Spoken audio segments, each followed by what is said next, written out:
চ্যানেলে নতুন নতুন ভালোবাসার গল্প পেতে চ্যানেলটি সাবস্ক্রাইব করে পাশে থাকা নোটিফিকেশনটি অন করে দিন। আর হ্যাঁ, লাইক কমেন্ট শেয়ার করতে একদমই ভুলবেন না। আজ আমাদের বাসর রাত ফুলে ফুলে সাজানো রুমটা। বিছানায় শত ফুলের মাঝে আরেকটা ফুল বসে আছে। আমি দরজা বন্ধ করে বিছানায় বসে ঘুমটা সরাতেই নিধি ফল কাটা ছুরি বের করে বলল, তুই যদি আমাকে স্পর্শ করিস তাহলে আমি এই ছুরি গলায় চালিয়ে দিব। নিধি কি বলছো এসব? যা বলছি সত্যি বলছি। তুই কি মনে করিস তোর মতো ছোট লোককে আমি স্বামী হিসেবে মেনে নিব? কোনোদিনই না। সারা দুনিয়ার মানুষ জানবে আমরা স্বামী স্ত্রী, বাট আমি আর তুই ছাড়া। আচ্ছা, কি করে ভাবলি তোর মতো ছেলেকে আমি এমনি এমনি বিয়ে করব? তাহলে কেন বিয়ে করছেন? খুব সাধারণ। তৃষা তোকে ভালোবাসে বলেছে, আর তোকে ভালোবাসে বলে পার্টির আয়োজন করেছে। আমাকে বোকা বানিয়ে তোকে সেখানে নিয়ে গেছে। আর তুই কি মনে করিস তৃষার চরের জবাব আমি দিব না? সেই দিন তৃষাকে আমি কিছু বলিনি। বাসায় এসে বাবাকে বলেছিলাম, বাবাও না করেনি। নিধির কথা শুনে মাথাটা কেমন করে ঘুরছে। মেয়ে মানুষ এতটা নীচ হতে পারে? নিধিকে না দেখলে অজানা থেকে যেত। কি হলো? এই নে বারিশ আর চাদর, ফ্লোরে ঘুমাবি। আমি বালিশ আর চাদরটা রেখে বাইরে বের হলাম। উজু করে 2 রাকাত নামাজ পড়ে শুয়ে শুয়ে ভাবছি, কি এমন ক্ষতি করছি কার, যার জন্য ফুলসজ্জার রাতে এমন হলো। এদিকে খোলা জানালার কাচ ভেদ করে চাঁদের আলো নিধির মুখে এসে পড়ছে। চাঁদের আলোতে নিধিকে আরো বেশি সুন্দর লাগছে। ঘুমন্ত অবস্থায় তাকে এতটা নিষ্পাপ কাঠগোলাপের মতো লাগছে যে কেউ প্রথম দেখায় তাকে ভালোবেসে ফেলবে। আমিও ব্যতিক্রম নই। যখন আল্লাহ তাআলার পবিত্র কালামকে সাক্ষী রেখে বিয়ে করছি, তখনই নিধিকে ভালোবেসে ফেলেছি। অজানা এক মায়ার বন্ধনে নিজেকে আবদ্ধ করে ফেলেছি। এসব ভাবতে ভাবতে কখন যে 2 চোখে ঘুম এসে যায়। সকালে ঘুম ভাঙে ফজরের আজান শুনে নামাজ পড়তে ওঠার সময় নিধিকে ডাক দিয়ে বললাম, নামাজ পড়বেন? নিধি কোনো শব্দ করলো না। তাই আমি নিজেই নামাজ শেষ করে এসে দেখি নিধির কাপড় ঠিক নেই, এখনো ঘুমাচ্ছে। ডাক দিলাম, শুনলো না। তাই আমি নিজেই যখন নিধির শাড়িটা ঠিক করতে দিয়ে গিয়েছি, শাড়িটা ধরতেই তার ঘুম ভেঙে যায়। নিধি এই অবস্থায় আমাকে দেখে চেঁচিয়ে বলে, এই চরিত্রহীন, কি করছিস আমার সাথে? ম্যাম আপনার শাড়ি ঠিক জায়গায় নেই, এই অবস্থায় কেউ যদি দেখে ফেলে? দেখলে দেখুক, তবু তুই আমার শাড়ি টাচ করবি না। তুই ওইসব করার জন্য আমার কাছে আসছিলি? এই বলে নিধি কান্না করে দিল। ম্যাম ভুল বুঝছেন, তাছাড়া আপনার শাড়ি ঠিক করার অধিকার স্বামী হিসেবে আমার আছে। চুপ! আর একবারও ওই কথা মুখে আনবি না। তুই কি বলছিস? কবুল বললেই আমি তোর হয়ে যাব? আমার উপর অধিকার ফলাতে হাসবি না বলে দিলাম। আচ্ছা, সকাল হয়ে গেছে, এবার উঠে গোসল করে নেন। আমাদের বিষয়টা যেন আমাদের বেডরুম পর্যন্তই থাকে। এদিকে গোসল শেষ করে রুমে এসে দেখি নিধি রুমে নেই। আলমারি থেকে পাঞ্জাবি বের করে পরে যখন ঘাটায় ঘোরাবো, তখন দেখি নিধি মাথায় টাওয়াল পেঁচিয়ে আয়নার সামনে বসে আছে। মন যাচ্ছে পেছন থেকে গিয়ে জড়ি ধরি। নিধি আর চোখে আমার দিকে তাকাতেই রুম থেকে বের হয়ে গেলাম। আশা এসে নিধিকে নিয়ে গেল। ননদ ভাবের রসায়ন বুঝতে পারছি না। একদিনে নিধি আশাকে আপন করে নিয়েছে। আমি বুঝি না আমার সাথে নিধির কেন এত শত্রুতা। 2 দিন এভাবেই চললো। 3য় দিন হঠাৎ ফোনটা বেজে উঠলো। ফোন রিসিভ করতেই তৃষা বলল, রাজ, তোমার সাথে আমার কিছু কথা ছিল। তুমি কি আমার সাথে আজ বিকালে দেখা করতে পারবে? প্লিজ না করো না। তৃষা বাসায় মেহমান যায় কিভাবে বলো? তুমি বরং বাসায় আসো। নিধির বাবা বিয়েতে আসতে বললো, তাও তো আসলে না। রাজ, নিধির সাথে ওরকম ঝামেলা হওয়ার পর কিভাবে যাই বলো? তাছাড়া আম্মু অসুস্থ ছিল তোমার বিয়ের দিন। তুমি আজ বিকালে এসো না পার্কে, জাস্ট 1 ঘন্টা। আচ্ছা ঠিক আছে, 4টায় যাবো। এদিকে নিধি আমার আর তৃষার ফোন আলাপ দরজা আড়াল থেকে সব শুনছিল। বিকেল 4টায় পার্কে গিয়ে দেখি তৃষা বসে আছে। আমি যেতেই একগুচ্ছ গোলাপ দিয়ে বলল, তোমার আর নিধির বিবাহিত জীবনের জন্য শুভকামনা। রাজ, তোমাকে এখানে ডেকেছি আজ তেমন কিছু বলতে না, পারলে ফোনেও বলতে পারতাম। আমি সামনের মাসে আমেরিকা চলে যাচ্ছি। অনেক মিস করব তোমায়। ভেবেছিলাম বাসায় যাব, কিন্তু যে নিধির সাথে এতটা সম্পর্ক ছিল, সে নিধি আমার সাথে এমন করলো। আচ্ছা রাজ, একটা কথা বলি? হ্যাঁ বলো। রাজ, তোমার কখনো মনে হয়নি কেউ তোমাকে ভালোবাসে, তোমার আনন্দে সে শান্তি খুঁজে পায়, তোমার সাফল্যে সে আনন্দিত হয়? হঠাৎ এমন প্রশ্ন কেন করছো? জানো রাজ, আমরা অনেক সময় নিজের অজান্তেই এমন কিছু মানুষকে ভালোবেসে ফেলি যে মানুষটাকে আমরা চাইলেও আর ছুঁতে পারবো না। তুমি কাউকে ভালোবাসো বুঝি? কই কখনো তো বলোনি। কে সে? হ্যাঁ ভালোবাসি, বাকি জীবনটাও ভালোবাসবো। তবে কে সে এখন বলতে পারবো না। একদিন সময় হলে সব বলবো। তোমার সাথে জানি না আর সামনাসামনি কথা হবে কিনা, তাই বলে নিলাম। ফুলটা কি আমার হাতেই থাকবে, নেবে না? তিশার হাত থেকে যখন ফুল নিতে যাব ঠিক তখনই পেছন থেকে নিধি বলে উঠলো, বাহ, পার্কে প্রেম হচ্ছে। আগে বলতে প্রেম করার জন্য আমার বেড ছেড়ে দিতাম। ঘরে 3 দিনের বিয়ে করা স্ত্রী রেখে পার্কে প্রেম করা হচ্ছে। ছি, মানুষ চরিত্রহীন হলে এতটা হয় জানা ছিল না। নিধি কি বলছো এসব? তোমার মাথা খারাপ হয়ে গেছে? তুই চুপ কর। তুই কি ভাবছিস আমি কিছুই বুঝি না? তুই আমাকে রেখে এখানে প্রেম করতে আসছিস। নিধি দোস্ত, তুই আমাদের ভুল বুঝছিস। আমার আর ভাইয়ের মাঝে তেমন কোনো সম্পর্ক নেই। নিধি তিশার গালে ঠাস করে চর বসিয়ে দিয়ে বলল, বাহ, খুব অভিনয় হচ্ছে তাই না? তুই কি মনে করছিস আমি তোদের কথা শুনিনি ফোনে? আর তুই আমার বাসায় তো আসতে পারতি। ছি, বান্ধবী হয়ে বান্ধবীর বরের সাথে নোংরামি। জান, তুমি আর এই অসভ্য মেয়ের সাথে দেখা করবে না। চলো যান। আর এই যে মিস তিশা, নেক্সট টাইম আমার হাজব্যান্ডের সাথে যোগাযোগ করলে তোর বাবার কাছে বিচার দিব। তিশা নিধির কথা শুনে চোখের পানি মুছতে মুছতে চলে গেল। তিশা চলে যেতেই নিধি আমার হাতটা ছেড়ে দিয়ে মুচকে একটা হাসি দিল। মেয়ে মানুষের হাসি এত কুৎসিত হতে পারে তা জানা ছিল না। এই, কি হলো? এভাবে তাকিয়ে আছিস কেন? তুই কি মনে করেছিস তোকে সত্যি সত্যি ভালোবেসেছি? কোনোদিনই তোর মতো ছোট লোককে আমি নিধি ভালোবাসবে না। সেই দিনের চরের প্রতিশোধ নিলাম। তিশা না তোমার বন্ধু? ওর সাথে এমন না করলে হতো না? করব নাকি করব না, সেই দিনের চরটা আমার কলিজাতে লেগেছে। ভুলি কিভাবে বলতো? আর কিছু বললাম না, বাসায় চলে আসলাম। দিন যাচ্ছে, নিধির অবহেলা অপমানের মাত্রাও বেড়ে যাচ্ছে। মাঝখানে এইভাবেই চলে যায়। এরই মাঝে মা আর আশাকে গ্রাম থেকে শহরে নিয়ে এসেছি। নিধি প্রথম দিকে আমার সাথে খারাপ ব্যবহার করলেও মা আর তিশার সাথে ভালো ব্যবহার করতো। বাট ইদানিং তার কি হয়েছে কিছু বুঝতে পারছি না। আশা আর মায়ের সাথে অল্পতেই কোনো কথায় রেগে যাচ্ছে। একদিন অফিস থেকে ফেরার পথে নিউ মার্কেট যখন ঢুকি, এমন সময় গাড়ি জ্যামে আটকে পড়ে। হঠাৎ গাড়ির কাছে একটা মেয়ে এসে বলতে লাগে, স্যার, একটা মালা নেবেন? বেলি ফুলের মালা ম্যাডামকে দিয়েন, ম্যাডাম অনেক খুশি হবে। মালাগুলো দেখতে খুব সুন্দর, তাই কোনো কথা না বলে 2টা মালা কিনে নিলাম। সাথে নিউ মার্কেট মোড় থেকে কালো রঙের এক পাতা টিপ। এদিকে মুষলধারে বৃষ্টি নামলো। বাইরে এক হাত বাড়িয়ে বৃষ্টির ফোঁটার সাথে নিজের অনুভূতিকে বিকিয়ে দিচ্ছি। বৃষ্টির প্রতিটা ফোঁটা আমার মর্মে স্পর্শ করছে। এমন সময় যদি নিধি থাকতো তাহলে সত্যি বৃষ্টি যে আনুষ্ঠানিকতা নিয়ে নেমেছে তা পূর্ণতা পেত। বৃষ্টি মাথায় নিয়ে বাসায় ফিরে দেখি নিধি রুমে নেই। আমি ড্রেসিং টেবিলের সামনে ফুলের মালা আর টিপের সাথে ছোট্ট একটা চিরকুট লিখে বারান্দায় চলে গেলাম। বৃষ্টি এখনো পড়ছে। গাছের পাতাগুলো সতেজ হয়ে উঠছে বৃষ্টির ছোঁয়ায়। তাদের দুঃখগুলো যেন মুছে যাচ্ছে। এদিকে নিধি শাওয়ার শেষ করে মাথায় টাওয়াল জড়িয়ে আয়নার সামনে বসতেই সামনে বেলি ফুলের মালা দেখে খুশি হয়ে যায়, সাথে তার পছন্দের টিপ। সে কিছু না মনে করেই মালাটা হাতে নেয়। এমন সময় দেখতে পায় একটা চিরকুট। চিরকুটটা বের করতেই দেখে ছোট্ট ছোট্ট লাইনে লেখা, একটা বিষণ্ণময় বিকেল, অভিমানী তুমি কার্নিশে দাঁড়িয়ে অপেক্ষামান। তখন ঝুম বৃষ্টি নামলো, আর সেই বৃষ্টিতে সারা শহর খুঁজে তোমার অনিমেষ কালো চুলের খোঁপায় বেলি ফুলের মালা এঁটে দিয়ে যদি বলি, ভালোবাসি আমার রাজকুমারী, তুমি কি তখনও অভিমান করে থাকবে? নাকি মুচকি হেসে শাড়ির আঁচলটা দিয়ে আমার ভেজা চুলগুলো মুছে দিয়ে বলবে, ভালোবাসি তোমায়, আমি অপেক্ষায় থাকবো? চিরকুটটা পড়তেই নিদের মাথায় রক্ত উঠে পড়লো। ছোট লোকটা কিভাবে ভালোবাসার কথা বলে! ফুলটা হাতে নিয়ে ডাক দেয়, রাজ, কই তুমি? নিদের ডাক শুনে রুমে যেতেই বলল, ফুল কি তুমি নিয়ে আসছো? হ্যাঁ, তোমার কি পছন্দ হয়নি? আর চিরকুট কার জন্য লিখছো? শোনো, আমার জন্য চিরকুট লিখলে লাভ নেই। আমার এই মন প্রাণ অনেক দিন আগেই একজনকে দিয়ে দিয়েছি।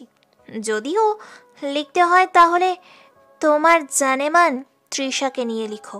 আর তোমার মতো একটা 3rd ক্লাস ছেলে কিভাবে বলো আমাকে ভালোবাসো? লজ্জা করা উচিত তো। শোনো, তুমি বলেই সম্বোধন করলাম। তুমি কোনোদিন স্বপ্নেও আমাকে পাওয়ার আশা করো না। আমি আমার সেই ভালোবাসার মানুষকে পেয়ে গেলেই তোমাকে ডিভোর্স দিব। আর মনে করেছো বেলি ফুলের মালা 2 অক্ষরের চিরকুট লিখলেই আমাকে পেয়ে যাবে? যদি ভাবো তাহলে ভুল ভাববে। আর তোমার আনা ফুল আমার গলায় না, আমার পায়ের নিচে শোভা পায়। এই বলে নিধি ফুলের মালাটা পা দিয়ে পিষে ফেললো। নিধির আচরণে মনের মাঝে কাল বৈশাখী ঝড় নেমে আসলো। চোখের পানি বাধা মানছে না, তাই রুম থেকে বের হয়ে বারান্দায় দাঁড়িয়ে চোখের পানি মুছতেছিলাম। মা আর তিশা বেড়াতে গিয়েছে খালামণিদের বাসায়। আজ মা নিধির এমন আচরণ দেখতে পেলে কষ্টটা পেত অনেক। সন্ধ্যাবেলা ল্যাপটপে একটা কাজ করছিলাম, এমন সময় নিধিকে দেখলাম সেজে গুজে বের হচ্ছে। তাই জিজ্ঞেস করলাম, কোথায় যাচ্ছ তুমি? কোথায় যাব সেটা তোকে বলতে হবে? হ্যাঁ বলতে হবে, কারণ আমি তোমার স্বামী। এই ছোট লোক, কতদিন না বলেছি তুই স্বামীর কথা বলবি না। শোন, আমি আমার বান্ধবী তন্দার বার্থডেতে যাচ্ছি, আর সেখানে পার্টি আছে, আসতে লেট হবে। আচ্ছা আমি কি সাথে যাব? তুমি একা একা যাচ্ছ? আমি ছোট বাচ্চা না যে একা গেলে পথে হারিয়ে যাব। আমি গেলাম। নিধি চলে গেল। আমি ল্যাপটপটা রেখে ডায়েরি লিখতে বসলাম। ডায়েরিতে নিজের জীবনের ঘটনাগুলো লিখছি আর চোখের পানি মুছতেছি। জীবনে কখনো কাউকে ভালোবাসিনি, ভেবেছিলাম বিয়ের পর নিজের স্ত্রীকে সবটা দিয়ে ভালোবাসবো, কিন্তু কখনো বুঝিনি ভালোবাসার মানুষটার কাছে এতটা অপমানিত হতে হবে। এদিকে রাত 12টা বেজে, চোখ এখনো ঘুম নেই। খুব খারাপ লাগছে, মনটা কেন যেন ব্যাকুল হয়ে আসছে। আকাশের অবস্থাও ভালো না, নিধি এখনো বাসায় ফেরেনি। রাত 1টা, এমন সময় টিপটাপ বৃষ্টি শুরু হলো। ঠিক তখনই দরজায় কলিং বেলটা বেজে উঠলো। দরজা খুলে দেখি নিধি আরেকটা মেয়ের কাঁধে ভর দিয়ে দাঁড়িয়ে আছে। দরজা খুলতেই মেয়েটি বলল, ভাইয়া, নিধি আজ হঠাৎ করে জেদ করে বেশি পরিমাণে ড্রিঙ্কস করে মাতলামি করছে। আপনি ওকে বকা দিয়েন না, আমি আসি। মেয়েটা নিধিকে দিয়ে চলে গেল। নিধি আবল তাবল বক্সে বিছানায় নিয়ে শুয়ে দিতেই ঝড় শুরু হলো। নিধি আমাকে জোরে ধরে বলতে লাগলো, সুইটহার্ট, জ্বর হচ্ছে, কোথায় যাও? আমি নিধিকে নিজের কাছ থেকে সরাতে চেয়েও পারলাম না। নিধি তার ঠোঁট জোড়া মিশিয়ে দিল। বাইরে মুষলধারে বৃষ্টি হচ্ছে। বৃষ্টির সাথে মাথার হাওয়ায় আমি ক্রমেই নিজেকে নিধির মাঝে হারিয়ে ফেলছি। নিধি আমাকে আরো আষ্টে পিষ্টে জড়িয়ে নিচ্ছে। এক পর্যায়ে স্বামী স্ত্রীর মাঝে ঘনিষ্ঠ মুহূর্ত দুজনেই উপভোগ করে নিধির বুকেই ঘুমিয়ে গেলাম। সকালবেলা নিধির ঘুম ভাঙতেই বুকে ভারী কিছু অনুভব করলো। চোখ মেরে তাকিয়ে আমাকে দেখে চমকে গেল। ধাক্কা দিয়ে সরিয়ে দিয়ে বলতে লাগলো, এই চরিত্রহীন, তুই আমার সাথে? এটুকু বলে সে দেখে তার কাপড় ঠিক নেই। তার মানে সব শেষ? এই ছোট লোক চরিত্রহীন, আমার সাথে কি করেছিস বল? তোকে আজ আমি বেড়েই ফেলবো। এই বলে নিধি আমার গলা চেপে ধরতে আসে। টান দিয়ে নিধিকে বুকের সাথে জড়িয়ে নেই আমি। হেই অসভ্য, ছাড় আমাকে, বল আমাকে, আমার সাথে কি করেছিস? ম্যাম, আমি আপনার সাথে কিছু করিনি। এই, তুই না করলে আমার ড্রেস অমন ছিল কেন? আর তোর কত বড় সাহস, আমার বুকে মাথা রেখে ঘুমাস? আমি ঘুমাইনি, আপনি নিজেই আমাকে নিয়েছিলেন। ড্রিঙ্কস করে উল্টাপাল্টা বকছেন। আমি তোর মতো চরিত্রহীনকে বুকে নিয়ে থাকবো? কিভাবে ভাবলি? তোর মুখ দেখতে চাই না। আমি আজকেই পাপার কাছে চলে যাব। আর শোন, তুই যদি আমার পিছন পিছন যাস, তাহলে আমি বাড়িতে গিয়েই ডিভোর্স লেটার লিখে পাঠাবো। জান, আপনাকে আটকানোর আমার অধিকার নেই, থাকলেও আটকাতাম না। আল্লাহ তাআলা স্বামী স্ত্রীর সম্পর্কে পবিত্র বলে ঘোষণা দিয়েছে। আর কাল সত্যি আপনার সাথে যা হয়েছে সব অনিচ্ছা সত্যিই হয়েছে। আর আপনি কাল যেমন বিহেভ করছেন, আপনাকে একা রাখতেও ভয় করছিল, তাই ক্ষমা করবেন। আমি আপনাকে আর শুয়েও দেখতে চাই না, তবুও আপনি এভাবে রাগারাগি করবেন না। মা এসব শুনলে খুব কষ্ট পাবে। তো আমি কি করব? কোনো চরিত্রহীনের সাথে এক ছাদের নিচে থাকবো? তোরে কিভাবে বলি, তোকে আমি দু চোখে দেখতে পারি না। শোন, আমি গেলাম। প্লিজ, তোর কাছে অনুরোধ, তুই আমাদের বাসায় যাবি না। তোর মাকে দিয়ে ফোন করে কোনো কিছু বলতে বলবি না। আচ্ছা, আপনার যেমনটা ইচ্ছা, চলে যান, ফেরাবো না। তবে আজ মন থেকে একটা কথা বলি, আমার দীর্ঘ জীবনে আমি কোনো মেয়ের মায়ায় বাঁধিনি। আপনার আগে যেদিন আল্লাহর পবিত্র কালেমাকে সাক্ষী রেখে আপনাকে বিয়ে করি, সেদিন আমার মনের ছোট্ট ঘরে আপনার একটা ছবি এঁকে নিয়েছি। ছবিটা রোজ নিয়ম করে দেখা হয়, কথা হয়। সে কথা আপনি জানেন না, আর জানবেনও না কখনো। আমি সত্যি আপনার এতটা অবহেলার পরও ভালোবেসে ফেলেছি। আর আমি চাই না আমার ভালোবাসার মানুষটা আমার সাথে থেকে কষ্ট পাক। আপনি যান, তবে অনুরোধ, মা ফোন করলে একটু ভালোভাবে কথা বলেন, যেন মা আপনার আচরণে কষ্ট না পায়। বাহ, ইমোশনাল ড্রামা তো খুব সুন্দর করতে পারিস। আরে, তোর মুখে ভালোবাসার কথা শোভা পায় না। যে মেয়ে জাতিকে সম্মান করতে পারে না, যে একা একটা মেয়ের সরলতা সুযোগে সব দেখে নেয়, তার মুখে ভালোবাসা নামক শব্দটা অপমানিত হয়। নিধি কথাগুলো বলে ওয়াশরুমে চলে গেল। আমি এখনো দাঁড়িয়ে আছি, নিধির কথাগুলো মাথায় ঘুরপাক খাচ্ছে। বিছানায় বসে পড়লাম আর ভাবতে লাগলাম, সত্যি কি নিধির মনে আমার জন্য একটু ভালোবাসাও নেই? যা রয়েছে তা শুধুই কি ঘৃণা? এসব ভাবতে ভাবতে চোখের কোনো অশ্রু এসে ভিড় জমায়। এদিকে নিধি তার ব্যাগ গুছিয়ে তার বাবার কাছে চলে যায়। সন্ধ্যায় মাকে ফোন দিলাম। মা জানালো খালা অসুস্থ, আশাকে নিয়ে আরো 2 দিন থাকবে। আমি যেন কোনো চিন্তা না করি, ফোন রেখে দিয়ে এসে নামাজ পড়ে শুয়ে আসি। এমন সময় ফোনটা বেজে উঠলো। ফোনের স্ক্রিনে তাকিয়ে খানিকটা অবাক হলাম। তামান্না ফোন করেছে। 2বার রিং হওয়ার পর 3য়বারে ফোনটা রিসিভ করতে বলল, কেমন আছো? জি ভালো, আপনি? আপনি না বললে হয় না। আপনারা কত বড় ঘরের সন্তান, আপনাদের আপনি বলেই সম্বোধন করাই মানায়। রাজ, প্লিজ, আপনি নয় তুমি করে বলবে। শোনো না, কাল একটু দেখা করতে পারবে? আমার হাতে সময় নেই, তাছাড়া শরীরটাও ভালো নেই। প্লিজ, আমি একটা সমস্যায় পড়েছি, কি করব একদম বুঝতে পারছি না, তাই তোমার সাথে শেয়ার করতে চাচ্ছিলাম। কাল আসো না একবার হোটেলে, দুজনে কথা বলি। আচ্ছা, কাল বিকেল 3টায় নীলমেঘ রেস্টুরেন্টে। আচ্ছা, এতগুলো ধন্যবাদ তোমাকে। এদিকে পরের দিন বিকেল 3টায় রেস্টুরেন্টে গিয়ে দেখি তামান্না বসে আছে।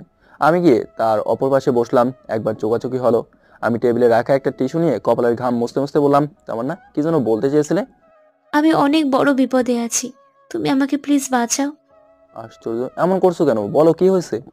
বাবা বিয়ে ঠিক করেছে আমার, কিন্তু আমি বিয়ে করতে পারবো না। কেন বিয়ে করতে পারবে না? কি হয়েছে? রাজ, আমি একজনকেই সেই ক্লাস 10-এর পর থেকে ভালোবাসি। প্রথমত বুঝতে পারিনি, পরে তার অনুপস্থিতি আমার মনে ভালোবাসার জন্ম দিয়েছে। আমি তাকে ছাড়া এই জীবনে আর কাউকে স্বামী হিসেবে মেনে নিতে পারবো না। কি হলো? কান্না করছো কেন? প্লিজ কান্না করো না। তামান্নার চোখের পানি কাজলের বাঁধ ভেঙে গাল বেয়ে পড়ছে। তামান্না দেখে একটা টিস্যু বাড়িয়ে দিয়ে বললাম, চোখের পানি মুছে নাও। তামান্না কান্না থামাচ্ছে না, এজন্য নীরব কান্না। কি করব বুঝতে পারছি না, তাই আবার বললাম, তুমি কান্না করো না, আমি থাকতে তোমার অন্যত্র বিয়ে হবে না। এখন বলো, কাকে ভালোবাসো? সে কি তোমাকে বিয়ে করবে না? তামান্না এবার চোখের পানি মুছতে মুছতে বলল, আমি তোমাকে ভালোবাসি রাজ, সেই স্কুল জীবন থেকে। হ্যাঁ, তোমার কাছে আমার ভালোবাসা মিথ্যে হতে পারে অভিনয়, বাট আমি তোমাকে সত্যিই মনে প্রাণে ভালোবাসি। তুমি কিছু একটা করো, আমি তোমাকে ছাড়া সত্যিই বাঁচবো না। জানো কত খুঁজেছি তোমায়, অবশেষে আল্লাহ আমার ডাক শুনেছে, আমি তোমাকে পেয়েছি। প্লিজ রাজ, আমাকে ফিরিয়ে দিও না, আমি তো তোমাকে বড্ড ভালোবেসে ফেলেছি। তামান্না প্লিজ কান্না থামাও। আবারও কান্না করছো? শোনো, আমি বিবাহিত, আর যাকে বিয়ে করছি তার জন্যই আমার সবটা ভালোবাসা। তাই তোমাকে চাইলেও আপন করে নিতে পারবো না। শোনো, সব ভালোবাসা পূর্ণতা পায় না। মনে করো তোমারটাও পেলো না। তুমি সত্যি খুব সুন্দর লক্ষ্মী একটা মেয়ে, যে কোনো ছেলেই তোমাকে বউ হিসেবে চাইবে। ভেঙে পড়ো না, মা বাবা সন্তানের ভালোটাই চায়, তুমি বিয়েটা করে নাও। রাজ প্লিজ স্টপ। আর শুনতে পারবো না। আমি কি করব তোমাকে ছাড়া একটা মুহূর্ত ভাবতে পারছি না। আমাকে হয় তোমার করে নাও, নয়তো মেরে ফেলো। তামান্না, এটা পাবলিক প্লেস, এখানে মানুষ খারাপ ভাববে। তুমি বাসায় যাও, রাতে কথা বলবো। তাছাড়া আমরা তো বন্ধু আছি, তোমার যে কোনো বিপদে বন্ধুর ন্যায় আমাকে পাবে। কিন্তু ভালোবাসা চেয়েও না, সেটা অন্যজনকে লিখে দিয়েছি, যা কসমিন কালেও ফিরিয়ে নেওয়া সম্ভব না। তামান্না চোখের পানি মুছতে মুছতে রেস্টুরেন্ট থেকে বের হয়ে গেল। মেয়েটা চলে যাওয়ার দিকে তাকিয়ে আছি, মনটা শ্রাবণের আকাশের মতো মুহূর্তে বিষণ্ণ হয়ে উঠলো। সন্ধ্যায় বাসায় ফিরলাম, বাসাটা একদম ফাঁকা। বাইরে থেকে খাবার নিয়ে আসিনি, তাই নিজে একটা ডিম ভেজে খেয়ে নেওয়ার আগে ভাবলাম একটু নিধিকে ফোন দেই। যে ভাবা সেই কাজ। নিধিকে ফোন দিতেই ওপাশ থেকে ফোনটা কেটে ব্যস্ত করে রেখে দিল। মুচকে হাসলাম। এ হাসি কষ্ট লোকাবার হাসি। এভাবেই 2 দিন কেটে গেল। 2 দিন পর মা আর আশা আসলো। মা আসতেই নিধির কথা জিজ্ঞেস করলো। আমি মুচকে হেসে বললাম, মা, নিধি তার বাবার কাছে গেছে, তার নাকি বাবার জন্য খারাপ লাগতেছে, সেজন্য। মা আর কিছু বলো না। এদিকে মাসখানেক পর ডিউটি অবস্থায় ফোনটা বেজে উঠলো। ফোন রিসিভ করতেই নিধির বাবা বলল, রাজ বাবা, তুমি একটু বাসায় এসো। আমি সন্ধ্যায় বাসায় গিয়ে দেখি মা আশা ওদের বাসায়। আমাকে দেখে আশা বলল, ভাইয়া মিষ্টি আনোনি? আসার কথা কিছুই বুঝলাম না। নিধির বাবা রুমে যেতে বলল। আমি রুমে যেতেই মা নিধির রুম থেকে বাইরে এসে পড়লো। নিধি আমার দেখেই বলল, এত খুশি হওয়ার কারণ নেই, আমি কোনো চরিত্রহীনের সন্তান গর্ভে রাখবো না। এসব কি বলছো নিধি? কেন, কিছুই জানো না? তোর পাপের ফসল আমার গর্ভে। নিধি প্লিজ স্টপ, আমরা কোনো পাপ করিনি। পাপ করো আর যাই করো না কেন, আমি এই সন্তান নষ্ট করে ফেলবো। আমার মরে যেতে ইচ্ছে করছে। যে মানুষটার নামটা আমার কাছে অসহ্য লাগছে, সেই মানুষটার সন্তান আমার গর্ভে। পাপের ফসল। নিধি চুপ করবে তুমি? আমরা দুজন স্বামী স্ত্রী, আর আমাদের মাঝে অবৈধ কোনো সম্পর্ক নেই। সমাজ স্বীকৃত পবিত্র একটা সম্পর্ক।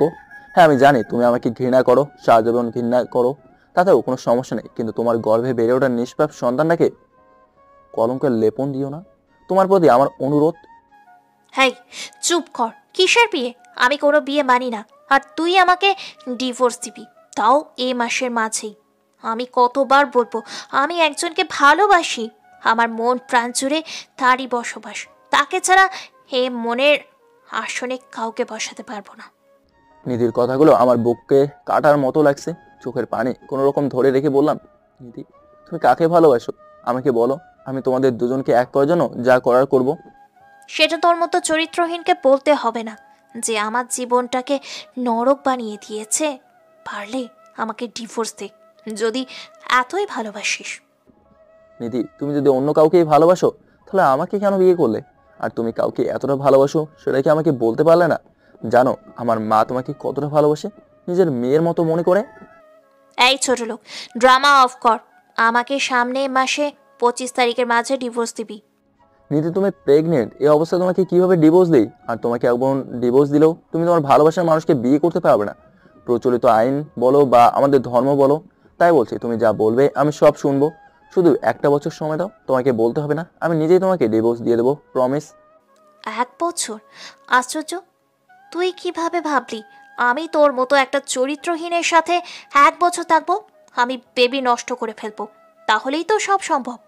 এমন সময় নিধির বাবা রুমে এসে বলল, জানো বাবা, আমি আজ অনেক খুশি। আমি নানু হব।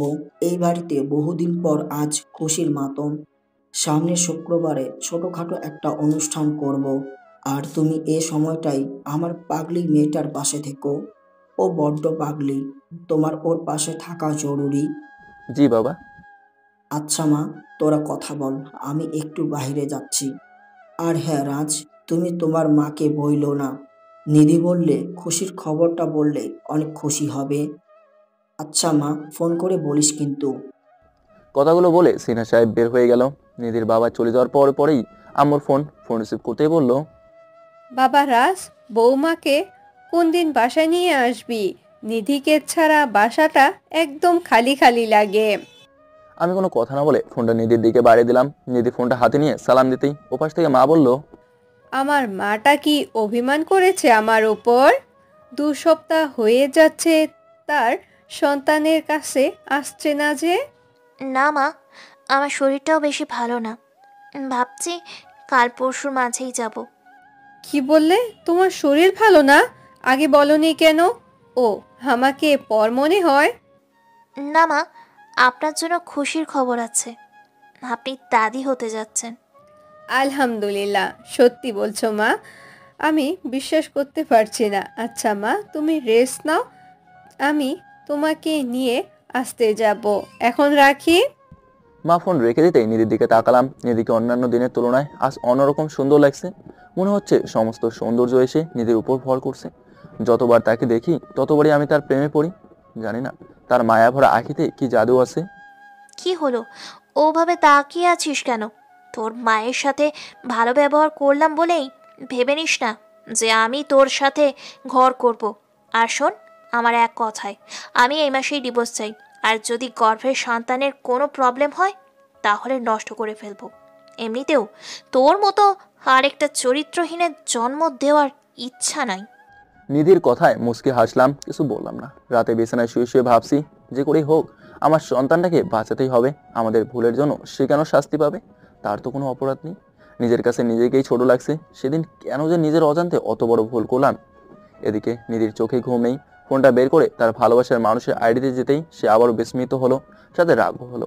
কত মেয়ে পোস্টে কমেন্ট বক্স কত কি বলছে, হাজার হাজার কমেন্ট, অথচ মানুষটাকে কেউ কখনো দেখেনি, হয়নি কারোর সাথে কথা। নিধি কত ট্রাই করছে, কত সহস্র মেসেজ করছে, কোনো রিপ্লাই নেই। মনে হয় কখনো মেসেজ বক্সেই ঢোকে না। গর্ধবটা জানে না যে কেউ তাকে নিজের জীবনের চেয়েও বেশি ভালোবাসে, যার জন্য তার হৃদয় মাঝারে অন্য কারোর জায়গা দেয়নি। নিধি দেখলো তার প্রিয়তম আজও কবিতা লিখেছে। জানো মায়াবতী, এই অপেক্ষা আমার আজন্মকালের। সকালবেলার চায়ের কাপ হয়ে, শীতের রাতে উষ্ণ কাঁথা হয়ে, গ্রীষ্মে ঠান্ডা মোলায়েম বাতাস হয়ে কবে তোমাকে স্পর্শ করতে পারবো বলো তো মায়াবতী? সত্যিই আমার মনে হয় এই অপেক্ষাটা আজন্মকালের, কবু শেষ হবার নয়। একবার আসো না সব মান অভিমান ভুলে শীতের কুয়াশার চাদর হয়ে আমায় জড়িয়ে নিতে। আমি যে বড্ড ক্লান্ত, আর পারছি না তোমার বিচ্ছেদের জ্বালা সহ্য করতে। অপেক্ষা। নিধি কবিতা শেষ করে প্রতিদিনের ন্যায় আজও অনেকগুলো মেসেজ করলো। প্রতিটা মেসেজে ভালোবাসার বহিঃপ্রকাশ, কিন্তু মেসেজগুলো সিন হয় না। একদিন হঠাৎ নিধি চমকে যায়। মেঘরুদ্র আইডিতে করা পোস্ট দেখে সে দেখে তার প্রিয় মানুষটার উপন্যাস বের হবে সামনের বইমেলায়। নিধি মনে মনে ভাবলো অবশেষে সে তার প্রিয় মানুষটার দর্শন পেতে যাচ্ছে। এদিকে দেখতে দেখতে 25 তারিখ এসে যায়। ডিউটি থেকে ফিরতেই রাতে নিধি বলল, আমার ডিভোর্স লেটার কোথায়? আমি বলেছিলাম 25 তারিখের মাঝে আমায় ডিভোর্স দিতে। আজ আজ মাসের 25 তারিখ। আমি নিধিকে অনেক বোঝানোর ট্রাই করলাম, কিন্তু বরাবরের মতোই অন্য রোদনের মতো আমার কথাগুলো নিষ্ফল হলো। রাতে আর ডিনার করলাম না, এভাবেই শুয়ে পড়লাম। রাত 11টার দিকে তামান্নার ফোন। ফোন রিসিভ করতেই বললাম, কি ব্যাপার এত রাতে ফোন দিলেন যে? রাজ, সকালে একটু সময় হবে তোমার? খুব দরকার। আচ্ছা ঠিক আছে। পরদিন সকালে তামান্নার সাথে একটা রেস্টুরেন্টে দেখা হলে বলি, কি ব্যাপার ডাকছেন কেন? আমাকে তুমি বলতে পারো না? সবার সব অধিকার থাকে না। আচ্ছা রাজ, আমি কি কখনোই ক্ষমা পাবো না? জানো, বাবার জন্য খুব কষ্ট হয়। আর হ্যাঁ, আমি বিয়েটা করতে পারিনি, কারণ আমি পারবো না কাউকে ঠকাতে। শৈশবে যাকে মন দিয়েছি, বলো সে মনে অন্য কাউকে কিভাবে ঠাঁই দিই? এমন সময় তামান্নার ফোনটা বেজে ওঠে। ফোন রিসিভ করতেই শুনতে পায় তার এক ফ্রেন্ড অ্যাক্সিডেন্ট করেছে, ব্লাড লাগবে। আর তামান্নার সাথে তার রক্তের গ্রুপ ম্যাচ করে। তামান্না আমাকে নিয়ে হসপিটালে গেল। মাথায় আঘাত পেয়েছে তার বান্ধবীটা, প্রচুর রক্তক্ষরণ হয়েছে। ডাক্তার তামান্নাকে সাথে নিয়ে গেল। এদিকে হসপিটালের গাইনি রুম থেকে নিধিকে বের হতে দেখে বুকের ভেতরটা ছ্যাদ করে উঠলো। নিধি ডাক্তারের রুম থেকে বের হতেই আমি ডাক্তারের রুমে গিয়ে শুনলাম নিধি অ্যাবর্শন করতে এসেছিল। ডাক্তার ম্যাডামের কথা শুনে দু চোখের পানি ধরে রাখতে পারছি না। কি হলো, আপনি কাঁদছেন কেন? ম্যাম, যে মেয়েটা অ্যাবর্শন করতে এসেছিল সে আমার স্ত্রী। ম্যাম প্লিজ, আপনার কাছে অনুরোধ, আমার সন্তানটাকে দুনিয়ার আলো দেখা থেকে বঞ্চিত করবেন না। আমার কথা শুনে ডাক্তার বলল, দেখেন মিস্টার, আমি আমার সবটা দিয়ে ট্রাই করব যেন তিনি অ্যাবর্শনটা না করেন। আর আপনি একটু বাসা থেকে ট্রাই করবেন ওনাকে বোঝানোর। কেননা আমাদের হসপিটালে এসে অ্যাবর্শন না করাতে পারলে অন্য জায়গায় ঠিকই করাতে পারবে। আপনি একটু বোঝান বাসায় গিয়ে। ইনশাল্লাহ আমি আমার সর্বোচ্চ দিয়ে চেষ্টা করব। ম্যাম আমার স্ত্রীর সাথে আমার সম্পর্ক ভালো না, যদিও আমাদের স্বামী স্ত্রীর মাঝের কথা কাউকে বলা উচিত না, কিন্তু না বলে উপায় নেই। ম্যাম ওর ডিভোর্স নিতে চাচ্ছে, আর ডিভোর্স নেওয়ার জন্যই মূলত অ্যাবর্শনটা করতে এসেছিল। কতগুলো কাঁপা কাঁপা গলায় বললাম, মিস্টার রাজ, আমি আপনার স্ত্রীকে আজকের দিন ভাবতে বলেছি। যদি সত্যিই তিনি বেবি নষ্ট করতে চায় তাহলে কাল যেন আসে। আমরা কখনোই চাই না একটা নিষ্পাপ জীবনকে এভাবে মেরে ফেলতে। আপনি বাসায় যান, আল্লাহর উপর ভরসা রাখুন। আচ্ছা ম্যাম আমি এখন আসি। জি আচ্ছা। ডাক্তারের রুম থেকে বের হতেই তামান্নার ফোন রিসিভ করতে বলল, কোথায় তুমি? এই তো হসপিটালেই আসি। আচ্ছা তাহলে তাড়াতাড়ি এসো। আমি তামান্নার কাছে গিয়ে দেখি তামান্না শুয়ে আছে ব্লাড দেওয়ার পর। আমি যেতেই উঠে বসতে চাইলো, তামান্নার হাতটা নিজের অজান্তেই ধরে ফেললাম। খানিকটা সময় নিয়ে বললাম, একটু শুয়ে থাকো, নয়তো শরীর খারাপ করবে। তামান্না আর কিছু বললো না। সন্ধ্যায় তামান্না আমাকে বাসায় ড্রপ করে চলে গেল। বাসায় আসতে দেখি আশা নিধির কাছে বসে আছে। নিধি আশার সাথে গল্প করছে।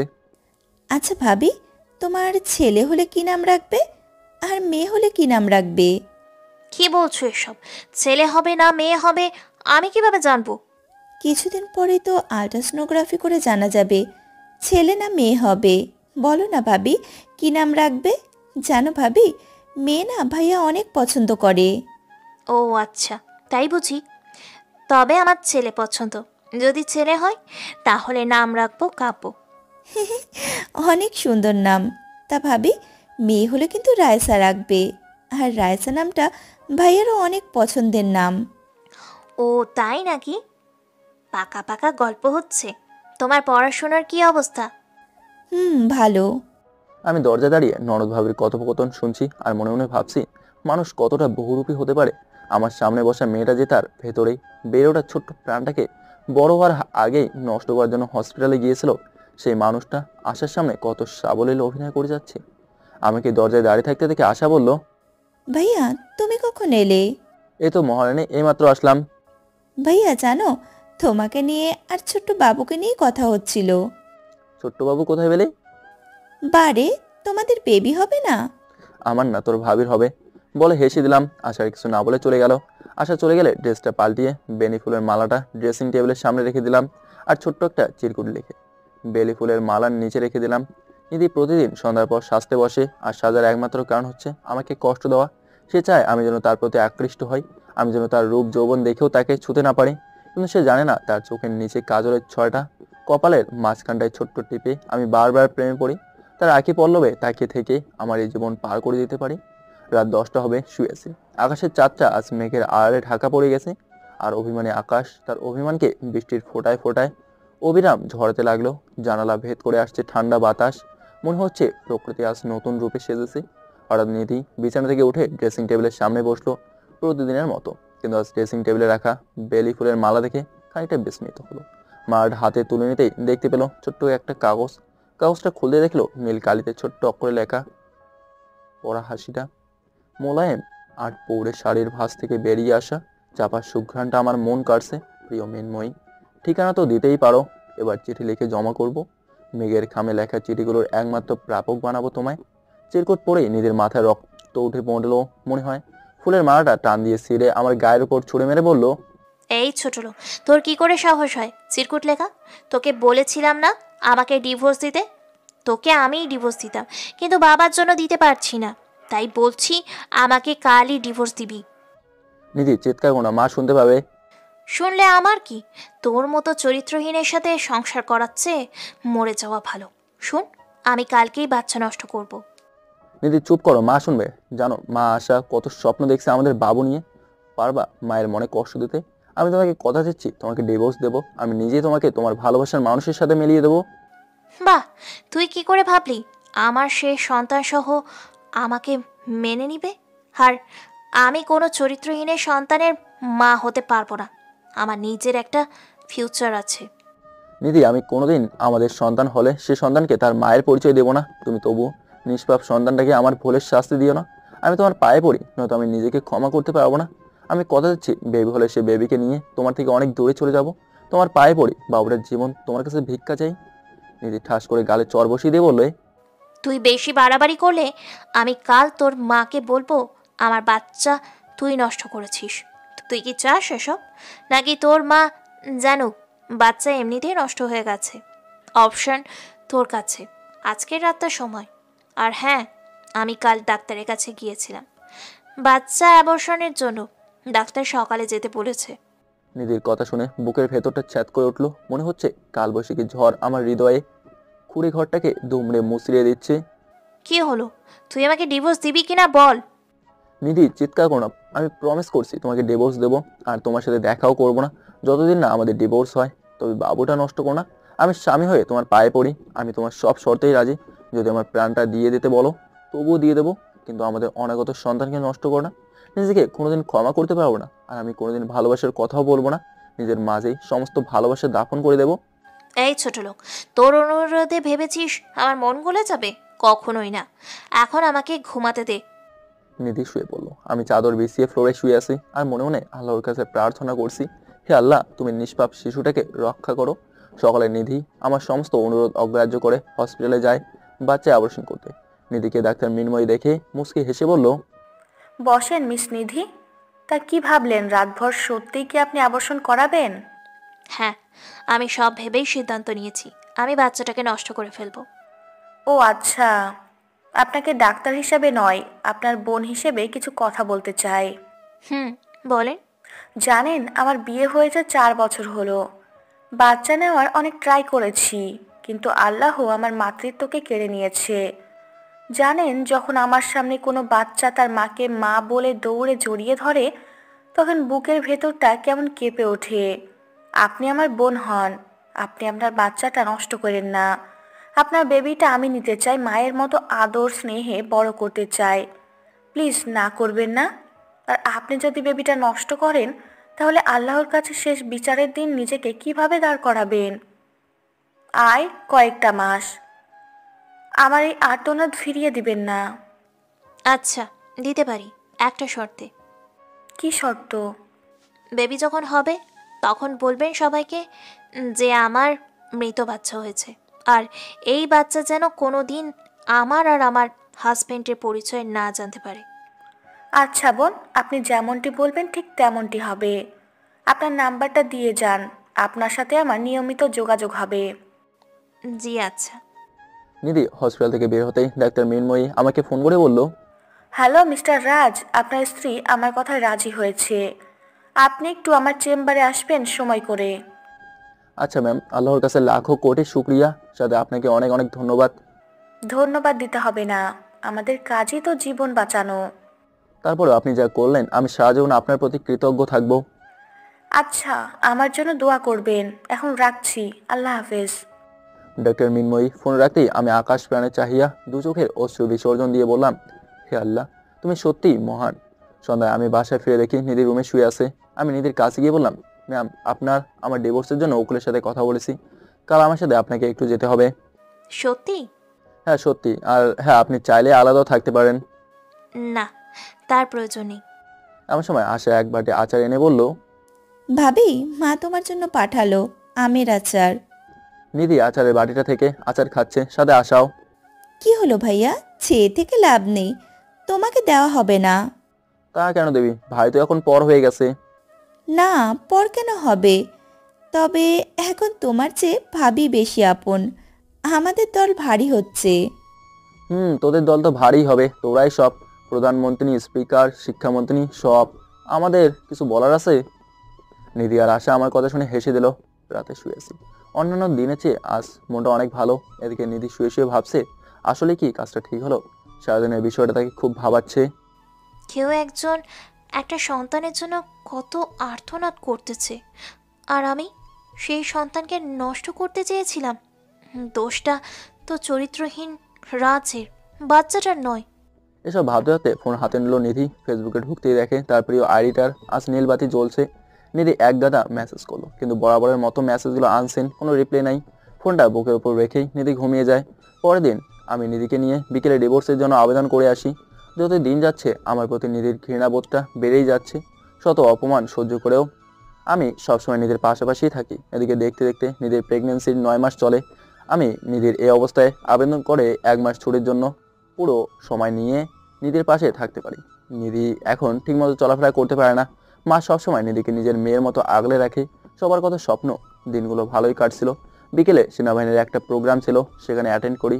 সন্ধ্যা থেকে একটা ফোন আসে। ফোন রিসিভ করে শুনতে পাই আমরা যে ডিভোর্সের আবেদন করেছি সেটা রেডি, আমি যেন নিয়ে আসি। মনটা কেমন জানি খারাপ হয়ে যায়। রাতে ডিভোর্স লেটার নিয়ে কোর্টারে ফিরেই দেখি নিধি জ্বরে কাতরাচ্ছে। মা আর আশাও নেই, গ্রামের বাড়িতে গেছে। আমি নিধির এই অবস্থা দেখে ডাক্তারকে ফোন করলে ডাক্তার এসে নিধিকে দেখে যায়, সাথে কিছু মেডিসিন দিয়ে যায়। ডাক্তার চলে গেলে নিধিকে বললাম, আপনার জ্বর, তবু একবার ফোন করে তো বলতে পারতেন। এই তুই কে? এত ভালোবাসা দেখাতে হবে না। একটু জ্বরে আমি মরে যাব না। প্লিজ এভাবে বলবেন না। যতদিন না আপনার সাথে আমার ডিভোর্স হয় ততদিন আপনি আমার স্ত্রী, আমার অনাগত সন্তানের মা। এবার মেডিসিনগুলো খেয়ে নেন। নিধি কোনো কথা না বলে মেডিসিন খেয়ে নেয়। আমি চাদরটা গায়ে জড়িয়ে দিয়ে লাইটটা অফ করে দেই। নিধি ঘুমিয়ে যায়। মাঝরাতে ঘুম ভেঙে গেলে দেখে নিধি জোরে ছটফট করছে। কপালে হাত দিয়ে দেখি ভীষণ জ্বর, শরীর কাঁপাকাঁপি করছে। কি করব ভেবে পাচ্ছি না। তাড়াহুড়ো করে কাপড় পানিতে ভিজিয়ে বারবার মাথায় জলপট্টি দিতে লাগলাম। সারা রাত আর ঘুমাতে পারলাম না। ফজরের আগ দিয়ে কখন যে চোখ লেগে আসে খেয়াল ছিল না। নিধির পাশে খাটে হেলান দিয়ে ঘুমিয়ে যাই। সকালে নিধির ডাকেই ঘুম ভাঙে। ঘুম থেকে ব্রেকফাস্ট রেডি করে নিধিকে বলি, নিধি তোমার জন্য একটা সারপ্রাইজ আছে। কিসের সারপ্রাইজ? আমাদের ডিভোর্সের। তোমার বাবু হওয়ার পরের দিনই তোমার হাতে ডিভোর্স লেটার থাকবে। এবার খুশি তো? নিধি বিস্মিত দৃষ্টিতে তাকালো, কিছু বললো না। নিধিকে এই অবস্থায় রেখে মন না চাইতেও ডিউটিতে চলে যেতে হলো। যাওয়ার আগে মাকে ফোন করে সকালে আসতে বললাম। ডিউটিতে মন টেকছে না, ক্যান্টনমেন্টে বসে আছি। 22 ব্যাটালিয়ন আজ থেকে তাদের অস্ত্র পরিষ্কার করার প্রোগ্রাম চলছে। এদিকে সারাদিন শেষে রাত 10টায় কোয়ার্টারে ফিরে দেখি মা নিধির মাথায় কাছে বসে আছে। জ্বরে নিধির মুখটা বাসি ফুলের মতো দেখাচ্ছে, মনে হচ্ছে ফুলদানিতে রাখা বাসি গোলাপ। মা আমাকে দেখেই বলল, বাবা রাজ, তুই নিধির পাশে বস। জ্বরে মেয়েটা একদম দুর্বল হয়ে গেছে। আচ্ছা মা, ও খেয়েছে? না, খায়নি। কয়বার বললাম খেয়ে নিতে। আচ্ছা তুমি খাবার দিয়ে যাও। টেবিলে মা খাবার রেখে গেল। এক প্রকার জোর করে নিধিকে যখন খাওয়াতে গেলাম তখন নিধি খানিকটা চড়ে গিয়ে বলল, এই ছোট লোক, এত দরদ দেখাতে হবে না। আমার ক্ষুধা লাগছে, আমি খাবো, তোকে বলতে হবে না। আপনার প্রতি আমি দরদ দেখাচ্ছি না। আপনার জন্য না হোক পেটের বাবুটার জন্য খান। তা না হলে বেবির যদি কোনো ক্ষতি হয়। আর ভুলে যাবেন না, আপনার পেটে আমার সন্তান। আপনি তার মাতৃ পরিচয় না দিতে পারেন, কিন্তু আমি তো তাকে দুনিয়াতে আসার পথ বন্ধ করে দিতে পারি না। ও আচ্ছা, তোর সন্তান? জানোস, তোর এই সন্তানের জন্য আমার জীবন বরবাদ। মন চায় নিজের জীবন নিজেই শেষ করতে। প্লিজ এসব বলবেন না। আর মাত্র 1 মাস, এই কয়েকটা দিন না হয় এই চরিত্রহীনটার সাথেই থাকুন। আমার কথাগুলো দয়া করে রাখুন। কথা দিচ্ছি আমি আপনার দৃষ্টির সীমানার মাঝেও থাকবো না, আর না কোনোদিন আমার সন্তান নিয়ে আপনার সামনে দাঁড়াবো। এবার প্লিজ খেয়ে নেন। নিধি শরীর নিয়ে ঠিকমতো বসতে পারছে না, তাই আমি নিজেই খাবার প্লেটটা হাতে নিয়ে তাকে খাইয়ে দিতে গেলে প্রথমে না করলেও পরে খাবার খাইয়ে দিয়ে মেডিসিন খাইয়ে দিলাম। শত অপমানের পরও দিনগুলি স্বপ্নের মতোই কাটতেছিল। এদিকে নিধির কাছে দিনগুলো এক একটা বছরের সমান মনে হচ্ছে। কবে সে পাপ থেকে মুক্ত হবে? কেন নিজের জিদের কারণে সে নিজের জীবনটা নষ্ট করলো? এসব ভাবতে গিয়ে চোখের জল গড়িয়ে পড়ে। চোখের জল মুছতে মুছতে ভাবে, সে কি তার ভালোবাসার মানুষটাকে পাবে না, যার জন্য নিজের সর্বকিছু বিসর্জন দিয়েছে? সে কি অন্যজনকে ভালোবাসে? আর সে যদি জানতে পারে আমার বিয়ে হয়েছিল, সে কি সব কিছু মেনে নিবে? নিধি এসব ভাবতে ভাবতে ফেসবুকে ঢুকে চমকে গেল। তার প্রিয় মানুষটার নিউজ ফিডে জলজল করে একটা লেখা ভেসে উঠল, আলহামদুলিল্লাহ, এবার বইমেলায় আমার প্রথম উপন্যাস মেঘে ঢাকা চাঁদ প্রকাশ হবে, আর বইমেলায় আমাকে রকমারি 22 নং স্টলে পাবেন। নিধি খুশিতে আত্মহারা হয়ে যায়। অবশেষে তাকে দুনয়ে নিয়ে দেখতে পাবে, আর প্রায় 2 মাস তারপরেই বইমেলা। এদিকে নিধির ডেলিভারির সময় ঘনিয়ে আসছে। একদিন সন্ধ্যায় বাইরে থেকে একগুচ্ছ বেলি ফুলের সাথে নিধি পছন্দের নীলচে শাড়ি সাথে রং বেরঙা কিছু চুড়ি নিয়ে গিয়ে দেখি নিধি ড্রেসিং টেবিলের সামনে বসে চোখে কাজল দিচ্ছে। আমি শাড়ি চুড়ি নিধির সামনে রেখে বললাম, নিধি, আজ তোমাকে একটা অনুরোধ করবো, রাখবে? আরে হয়তো কোনোদিন তোমার কাছে থাকার ভাগ্য হবে না, তুমি কি আজকে আমার দেওয়া উপহারগুলো পড়বে? নিধির ইশারা করে দেখে দিতে বলল। আমি ফ্রেশ হয়ে আশার রুমে গিয়ে আশাকে বললাম, সব রেডি। ভাইয়া, তুমি ভাবিকে নিয়ে আসো। নিধি নীলচে শাড়ি খোপায় বেলি ফুলের মালা পরার পর নিধিকে বললাম, চোখ বন্ধ করো। নিধি চোখ বন্ধ করে নিধির চোখ বেঁধে ফেলি। রাজ, কি করছো এসব? ব্যথা পাচ্ছি তো। একটু সময় রাখো, তারপর খুলে দিচ্ছি। নিধি কিছু বলো না। নিধির হাতটা ধরতেই মনের মাঝে শীতল হাওয়া বইতে লাগলো। নিধিকে নিয়ে আসার রুমে এসে নিধির চোখ খুলে দিলাম। রুমটা অন্ধকার, কিছু দেখা যাচ্ছে না। হঠাৎ রুমটা নীল লাল আলোয় ভরে উঠলো। সবাই একসাথে বলে উঠলো, শুভ বিবাহ বার্ষিকী। নিধি তার বাবাকে দেখে অনেকটা সারপ্রাইজড হয়ে যায়। রুমটা খুব সুন্দর করে সাজানো। নিধি স্মিত ভঙ্গিতে তার বাবার দিকে তাকিয়ে আছে। বাবা, তুমি কখন আসছো? আর তুমি আসছো আমাকে বলবে না? মা, বলতে চাইছিলাম রাজি সব প্ল্যানিং করেছে। আসো এবার কেক কাটো। সবার সাথে রাতটা স্বপ্নের মতো গেল। পরের দিন সকালে নিধি বলল, রাজ, ভুল করেও ভেবো না, এসব করে তুমি আমার মন পাবে। আর হ্যাঁ, কাল তোমার কথায় রেখেছি। আশা করি আমাকে দেওয়া কথা তুমি রাখবে, আমাদের ডিভোর্স সম্পন্ন করবে। নিধি, আমি তোমাকে ভালোবাসি নিজের চেয়েও বেশি, তাই তোমার সুখের জন্য সব করতে রাজি। সব করতে হবে না, শুধু আমার সামনে তোমার ওই পাপি মুখের ভালোবাসা বলো না। ঘৃণা করি তোমায়, তোমার জন্য আমি সব হারিয়েছি। আমি আর কিছু বললাম না, ডিউটিতে চলে গেলাম। সপ্তাহখানেক পর প্যারাশুট প্রশিক্ষণের নিয়ম শেখাচ্ছি। এমন সময় ফোন আসলো হসপিটাল থেকে। নিজের অবস্থা ভালো না। আমি চিফ কমান্ডার স্যারকে বলে হসপিটালে চলে আসলাম। ডাক্তার মৃন্ময়ী বলো, নিধির এবং তার বাচ্চা দুজনেরই অবস্থা আশঙ্কাজনক, যে কোনো একজনকে বাঁচাতে হবে। আপনারা আল্লাহ আল্লাহ করেন যেন মা সন্তান দুজনকেই বাঁচাতে পারি। পরিবারের সবাই হসপিটালের করিডোরে বসে আছি। প্রায় ঘন্টাখানেক পর ডাক্তার মৃন্ময়ী ওটি থেকে বের হয়ে বলল, মিস্টার রাজ, সরি, আমরা আপনার সন্তানকে বাঁচাতে পারলাম না। আমাদের সাধ্যে সবটুকু চেষ্টা করেছি। ডাক্তারের কথা শুনে সবাই চুপ করে গেল। আশার দিকে তাকিয়ে দেখে আশা কাঁদছে। আম্মুর মুখের দিকে তাকানো যাচ্ছে না, তবুও আম্মু আমার দিকে তাকিয়ে কান্না লুকানোর চেষ্টা করছে। মুহূর্তের মাঝে পরিবারের শোকের ছায়া এসে আনন্দটাকে গ্রাস করে ফেলল। সবার কত শত স্বপ্ন ছিল। আমি কোনো রকম নিজেকে সংযত রেখে বললাম, ডাক্তার, আমি কি ভেতরে যেতে পারবো? না, একটু পর কেবিনে শিফট করা হবে। এদিকে নিধির সেন্স ফিরলে নিধি ডাক্তারকে বলল, ডাক্তার, আমার বেবি কোথায়? আর আপনার কথা মতো সবাইকে বলছেন তো আমার মৃত বেবি হয়েছে? না, মিথ্যা বলার প্রয়োজন পড়েনি। আপনার মৃত বেবি হয়েছে। চিন্তা করতে হবে না, আপনি যেমনটা চেয়েছেন তেমনটাই হয়েছে। মৃত বেবির কথা শুনে নিধির বুকের ভেতরটা কেমন যেন করে উঠলো। নিধি বুঝতে পারছে না তার কেন এত খারাপ লাগছে, কেন তার কান্না পাচ্ছে। সে তো এটাই চেয়েছিল। কেবিনে গিয়ে নিধি মৃত বাচ্চাটার দিকে তাকায়। কি সুন্দর চেহারা, আহা, যদি বেঁচে থাকতো। এসব ভাবতে ভাবতে তার চোখে অশ্রু ভিড় করে। হসপিটালে 3 দিন রাখার পর নিধিকে বাসায় আনা হয়। তার সপ্তাহখানেক পর নিধি, বলো, তুমি না আমাকে ডিভোর্স দিতে চেয়েছো? কই ডিভোর্স? আমি জানতাম তুমি ডিভোর্স দিবে না, তাই সমস্ত পেপার আমিই রেডি করেছি, তুমি সাইনটা করে দিও। এ বলে নিধি ডিভোর্স পেপারটা আমার দিকে এগিয়ে দিল। ডিভোর্স পেপারে যখন সাইন করব ঠিক তখনই ঘুমটা ভেঙে গেল। ঘুম ভাঙতেই চোখ মেলে তাকিয়ে দেখি নিধি ঘুমাচ্ছে। জানালায় কাচ ভেদ করে চাঁদের আলো নিধির মুখে এসে পড়ছে। পৃথিবীর সব সৌন্দর্য যেন তার উপর এসে ভর করছে। জানি না কিভাবে নিধিকে এতটা ভালোবেসে ফেললাম। তার অবহেলা, রাগ, অভিমান সব কিছুকেই ভালোবেসে ফেলেছি। মনে হচ্ছে তাকে ছাড়া আমার চলবেই না। মনে মনে স্থির করলাম, যেভাবেই হোক নিধিকে আমার করে রাখতেই হবে। তাকে ছাড়া আমি যে নিজেকে কল্পনা করতে পারি না। এদিকে প্রায় সপ্তাহখানেক পর নিধি প্রায় পুরোপুরি সুস্থ। আর আমার কথা অনুযায়ী নিধিকে ডিভোর্স দিতে হবে। তাই ভেবে চিন্তে সিদ্ধান্ত নিলাম শেষবারের মতো নিধিকে আমার মনের কথাগুলো বলি। শুক্রবারের দিন সন্ধ্যায় নিধি বসে ফেসবুকিং করছে। আমি নিধির সামনে হাঁটু গেড়ে বসে একগুচ্ছ কদম ফুল দিয়ে বললাম, তুমি কি আমার সারা জীবনের সঙ্গী হবে? হবে কি রূপকথার অনিন্দ সুন্দরী, আমার মনের রাজকুমারী? এই রাজ, তুই পাগল হয়েছিস? কি বলছিস এসব? নিধি, আমি তোমাকে অনেক ভালোবাসি। তোমাকে ছাড়া আমি সত্যিই থাকতে পারবো না। প্লিজ তুমি আমার হয়ে থেকে যাও না। বিলিভ মি, আমি কখনোই তোমাকে কষ্ট দেবো না। তুমি শুধু একবার বলো আমাকে ছেড়ে কোথাও যাবে না। আমি তোমাকে বড্ড বেশি ভালোবাসি। আমার হৃৎপিণ্ডের প্রতিটা স্পন্দনে তুমি। প্লিজ, তুমি আমাকে ছেড়ে যেও না। আমি তোমাকে ছাড়া ছন্নছাড়া হয়ে যাব। সত্যি মরে যাব দম বন্ধ হয়ে। নিধি আমার গালে ঠাস করে চর বসিয়ে দিয়ে বলতে লাগলো, এই চরিত্রহীন ড্রামা অফ কর। I just hate you. দুনিয়াতে কত মানুষ মরে, তুই মরতে পারোস না? আমি একটু শান্তি পাই। আমার জীবনটা নরক বানিয়ে দিয়েছিস। তোকে বিয়ে করেছি আমি তিশার সাথে জিদ করে, আর তুই আমাকে একা পেয়ে সুযোগ নিয়ে আমাকে নষ্ট করেছিস। তোকে আমার খুন করতে ইচ্ছে হয়। আমি পৃথিবীর সবাইকে ভালোবাসতে পারলেও তোকে বাঁচতে পারবো না। পৃথিবীর সবচেয়ে বেশি ঘৃণা ব্যক্তি তুই আমার কাছে। আমি যেন তোকে চোখের সামনে না দেখি। নিধির কথাগুলো শুনে আজ আর চোখের পানি ধরে রাখতে পারছি না। চোখ দিয়ে অশ্রুর ফোয়ারা নামছে। বাম হাত দিয়ে চোখের পানি মুছে অসহায়ের মতো বললাম, নিধি, আমি চরিত্রহীন নেই। তোমার সাথে যেরকম পরিস্থিতির শিকার হয়েছি সবই দুর্ঘটনা ছিল। আর বিয়ের পর আমরা তো স্বামী স্ত্রী। তবুও তোমাকে শুয়ে দেখার দুঃসাহস হয়নি। কিন্তু সেদিন তুমি যখন ড্রিঙ্কস করে আসো, সেদিন তুমি অনেক পাগলামি করো। আর সেদিন তোমার পাগলামির কাছে হার মেনেই আমাদের মাঝে আরেকজনের জন্ম হয়। এখানে আমার কোনো ভুল ছিল না। যাই হোক, আমার মতো তোমাকে আর কেউ ভালোবাসবে না। এত অবহেলা, অপমান, অত্যাচারের পরও তোমার প্রতি আমার ভালোবাসার এক রক্তিমও ভাটা পড়েনি। আমি আজীবন তোমাকে ভালোবেসে যাব। তবে হ্যাঁ, আজকের পর এই রাজকে তুমি আর পাবে না। আমি ভালোবাসার জন্য যতটা না ছটফট করেছি, তুমি এই রাজকে দেখার জন্য তার চেয়ে বেশি কষ্ট পাবে।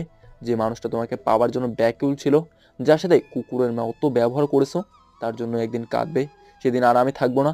তুমি নিধি আমার বুকে একটু আশ্রয়ের জন্য পায়ে এসে পড়বে। এ আমার ভালোবাসার কসম। আমার ভালোবাসা যতটা প্রখর, তার থেকে প্রখর হচ্ছে আমার অভিমান। যাও, তোমাকে মুক্তি দিয়ে দিলাম। প্লিজ ছোট লোক, চুপ কর। অসহ্য লাগছে তোর কথা। ছোট লোক, আর ছোট লোকটার কোনো কথা শুনতে হবে না। এই বলে আলমারিতে রাখা ডিভোর্স লেটারটা বাড়িয়ে দিয়ে বললাম, আমি রাতে সাইন করে দিয়েছি, আপনি সাইন করে দিয়েন। আর হ্যাঁ, আমাদের ডিভোর্সের কথা মাঝখানে গোপন রাখবেন, এতে আপনারই ভালো হবে। আর হ্যাঁ, আপনি আজকে আপনার যা যা প্রয়োজন তা নিয়ে আপনার বাড়িতে চলে যান। আমি মাকে বুঝিয়ে বলবো, আপনার কিছু বলতে হবে না। পরের দিন নিধি যখন চলে যাওয়ার আগে আশাকে জড়িয়ে ধরে কান্না করে দিল। ভাবি, তোমার কি হয়েছে? কাঁদছো কেন? না, কিছু না। আমাকে ভুলে যাবি। ভাবি, এইসব কি বলছো? কিছু না। আমি দরজায় দাঁড়িয়ে সব দেখছি আর ভাবছি মাকে কিভাবে বলবো ডিভোর্সের কথা। নিধি বাসা থেকে বের হওয়ার আগে মাকে সালাম করে জড়িয়ে ধরলো। কি হলো মা? কি হয়েছে তোর? এমন করছিস কেন? না মা, কিছু হয়নি। কেন জানি বাড়িতে যেতে খারাপ লাগছে। পাগলি মেয়ে, আবার তো এসেই পড়বি। কান্না করার কি আছে? রাজ কোথায়? মা ও ঘরে। ও, তুমি একাই যাবে নাকি? রাজ, বৌমাকে এগিয়ে দিয়ে আয়। আমি কিছু না বলে নিধিকে গাড়ি করে যখন নামিয়ে দিতে যাব, এমন সময় নিধি বলল, রাজ, আপনার আসতে হবে না, আমি একাই যেতে পারবো। আমি আর কিছু না বলে সেখান থেকে তামান্নার বাসায় চলে গেলাম। দুপুরে ওদের বাসা থেকে লাঞ্চ করে সন্ধ্যা থেকে রকমারিতে একটা কাজ ছিল, সেই কাজ শেষ করে রাতে বাড়ি ফিরে দেখি মা আর আশা খাবার নিয়ে বসে আছে। কি হলো আশা মহারানী, আমার রাত কটা বাজে, এখনো খাসনি? মা এখনো অপেক্ষা করছো? খেতে নিতে পারলেই তো হতো। রাজ বাবা, কি হয়েছে? তুই কি আমাদের কাছে কিছু লুকাচ্ছিস? নিধি যাওয়ার আগে আজ এমন আচরণ করলো কেন? মা তুমিও না, নিধির মনটা খারাপ কিছুদিন থেকেই, বিশেষ করে তার বেবিটা নষ্ট হওয়ার পর থেকেই। আচ্ছা খেয়ে নাও। রাতে ডিনার করে শুয়ে আসি, বুকের ভেতরে কেমন যেন করছে। যে বিছানাটা পূর্ণ ছিল তা আজ চিরদিনের জন্য পূর্ণ। মনে মনে স্থির করলাম চাকরি ছেড়ে দিয়ে প্রবাসে পাড়ি জমাবো। এখানে থাকলে নিজের থেকে দূরে থাকা যাবে না। তামান্নার সাথে বিষয়টা শেয়ার করলে তামান্নাও দ্বিমত করেনি, বরং বললো সে সবসময় বন্ধু হিসেবে আমার পাশে থাকবে। পরের দিন হেড অফিসে চাকরি ছাড়ার জন্য আবেদন করলাম, সাথে ইউএস এর ভিসার জন্য আবেদন করলাম। সিনিয়র স্যার আমার চাকরি ছাড়ার কথা শুনে বাড়িতে এসে মাকে বলে আমি কেন চাকরি ছেড়ে দিয়েছি। মা সিনিয়র স্যারের কথা শুনে চমকে যায়। রাতে তখন বাসায় আসি, তখন মা জিজ্ঞেস করে, বাবা রাজ, তুই সত্যি কি চাকরিটা ছেড়ে দিলি? একটিবারও বললি না?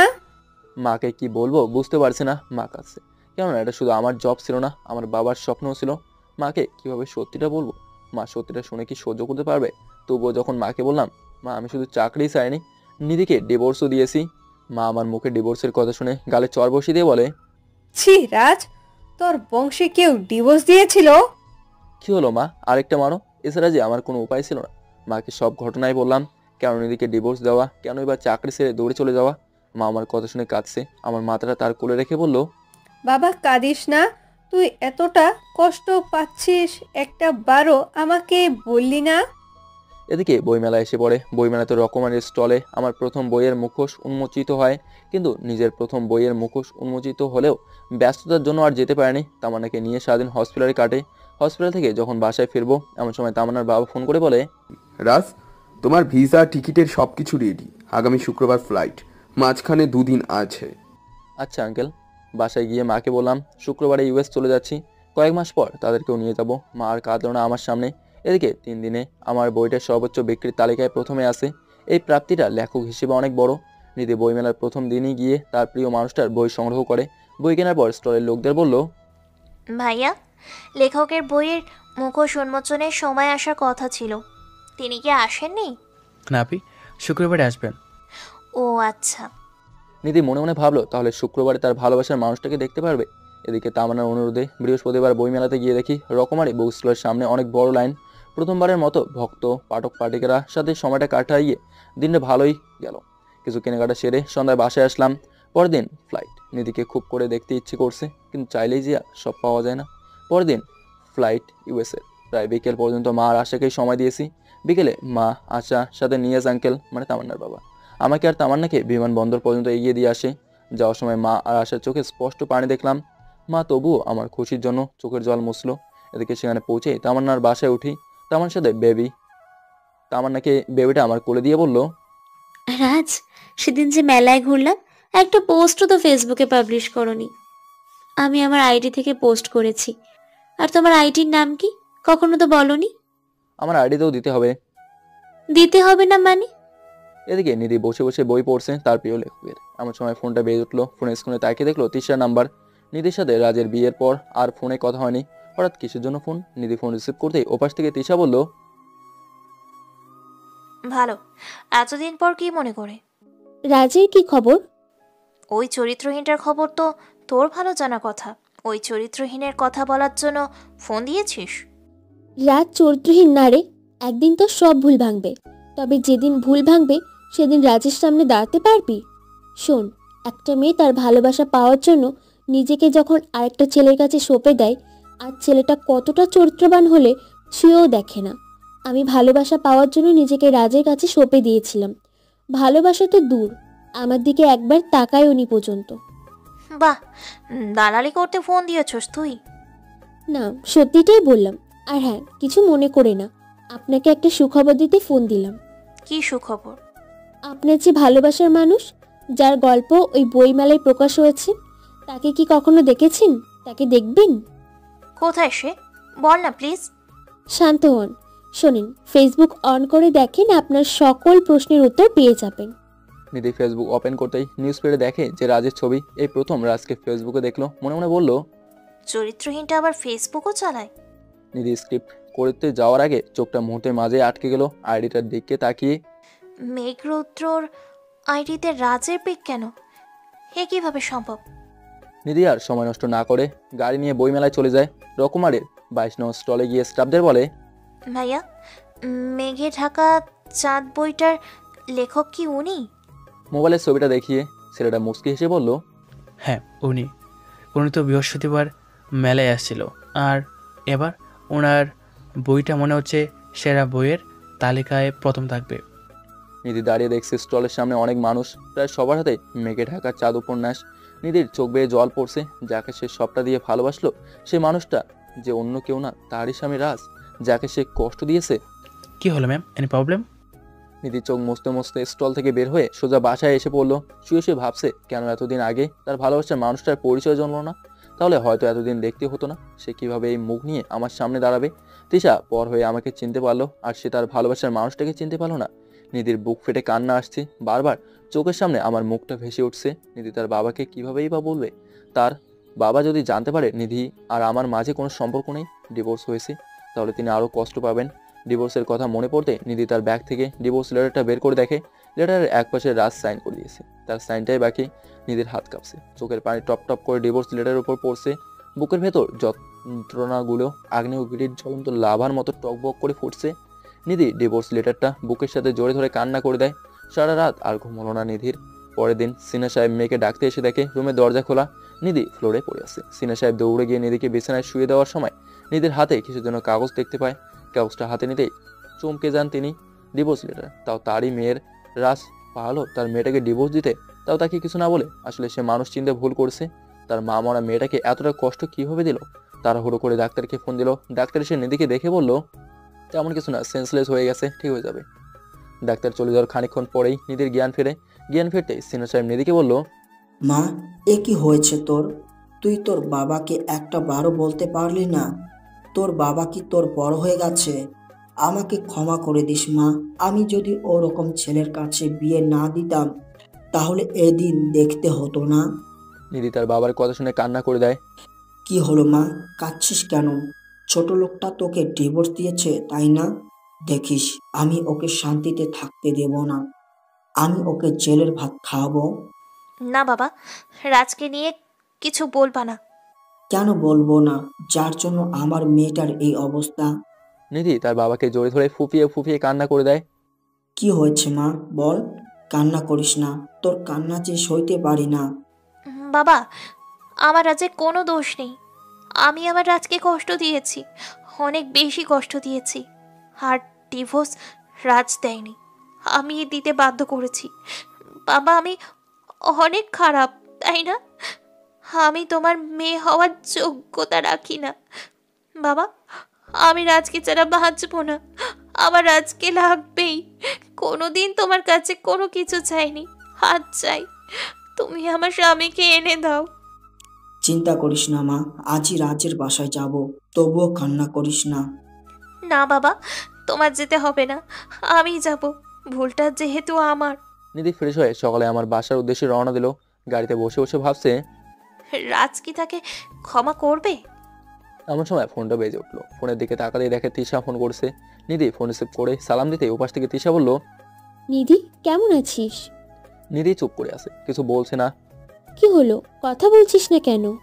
তিশা দোস্ত, আমি তোর সাথে অন্যায় করছি, আমাকে ক্ষমা করে দে। আমি আমার ভালোবাসার মানুষটাকেই চিনতে পারিনি।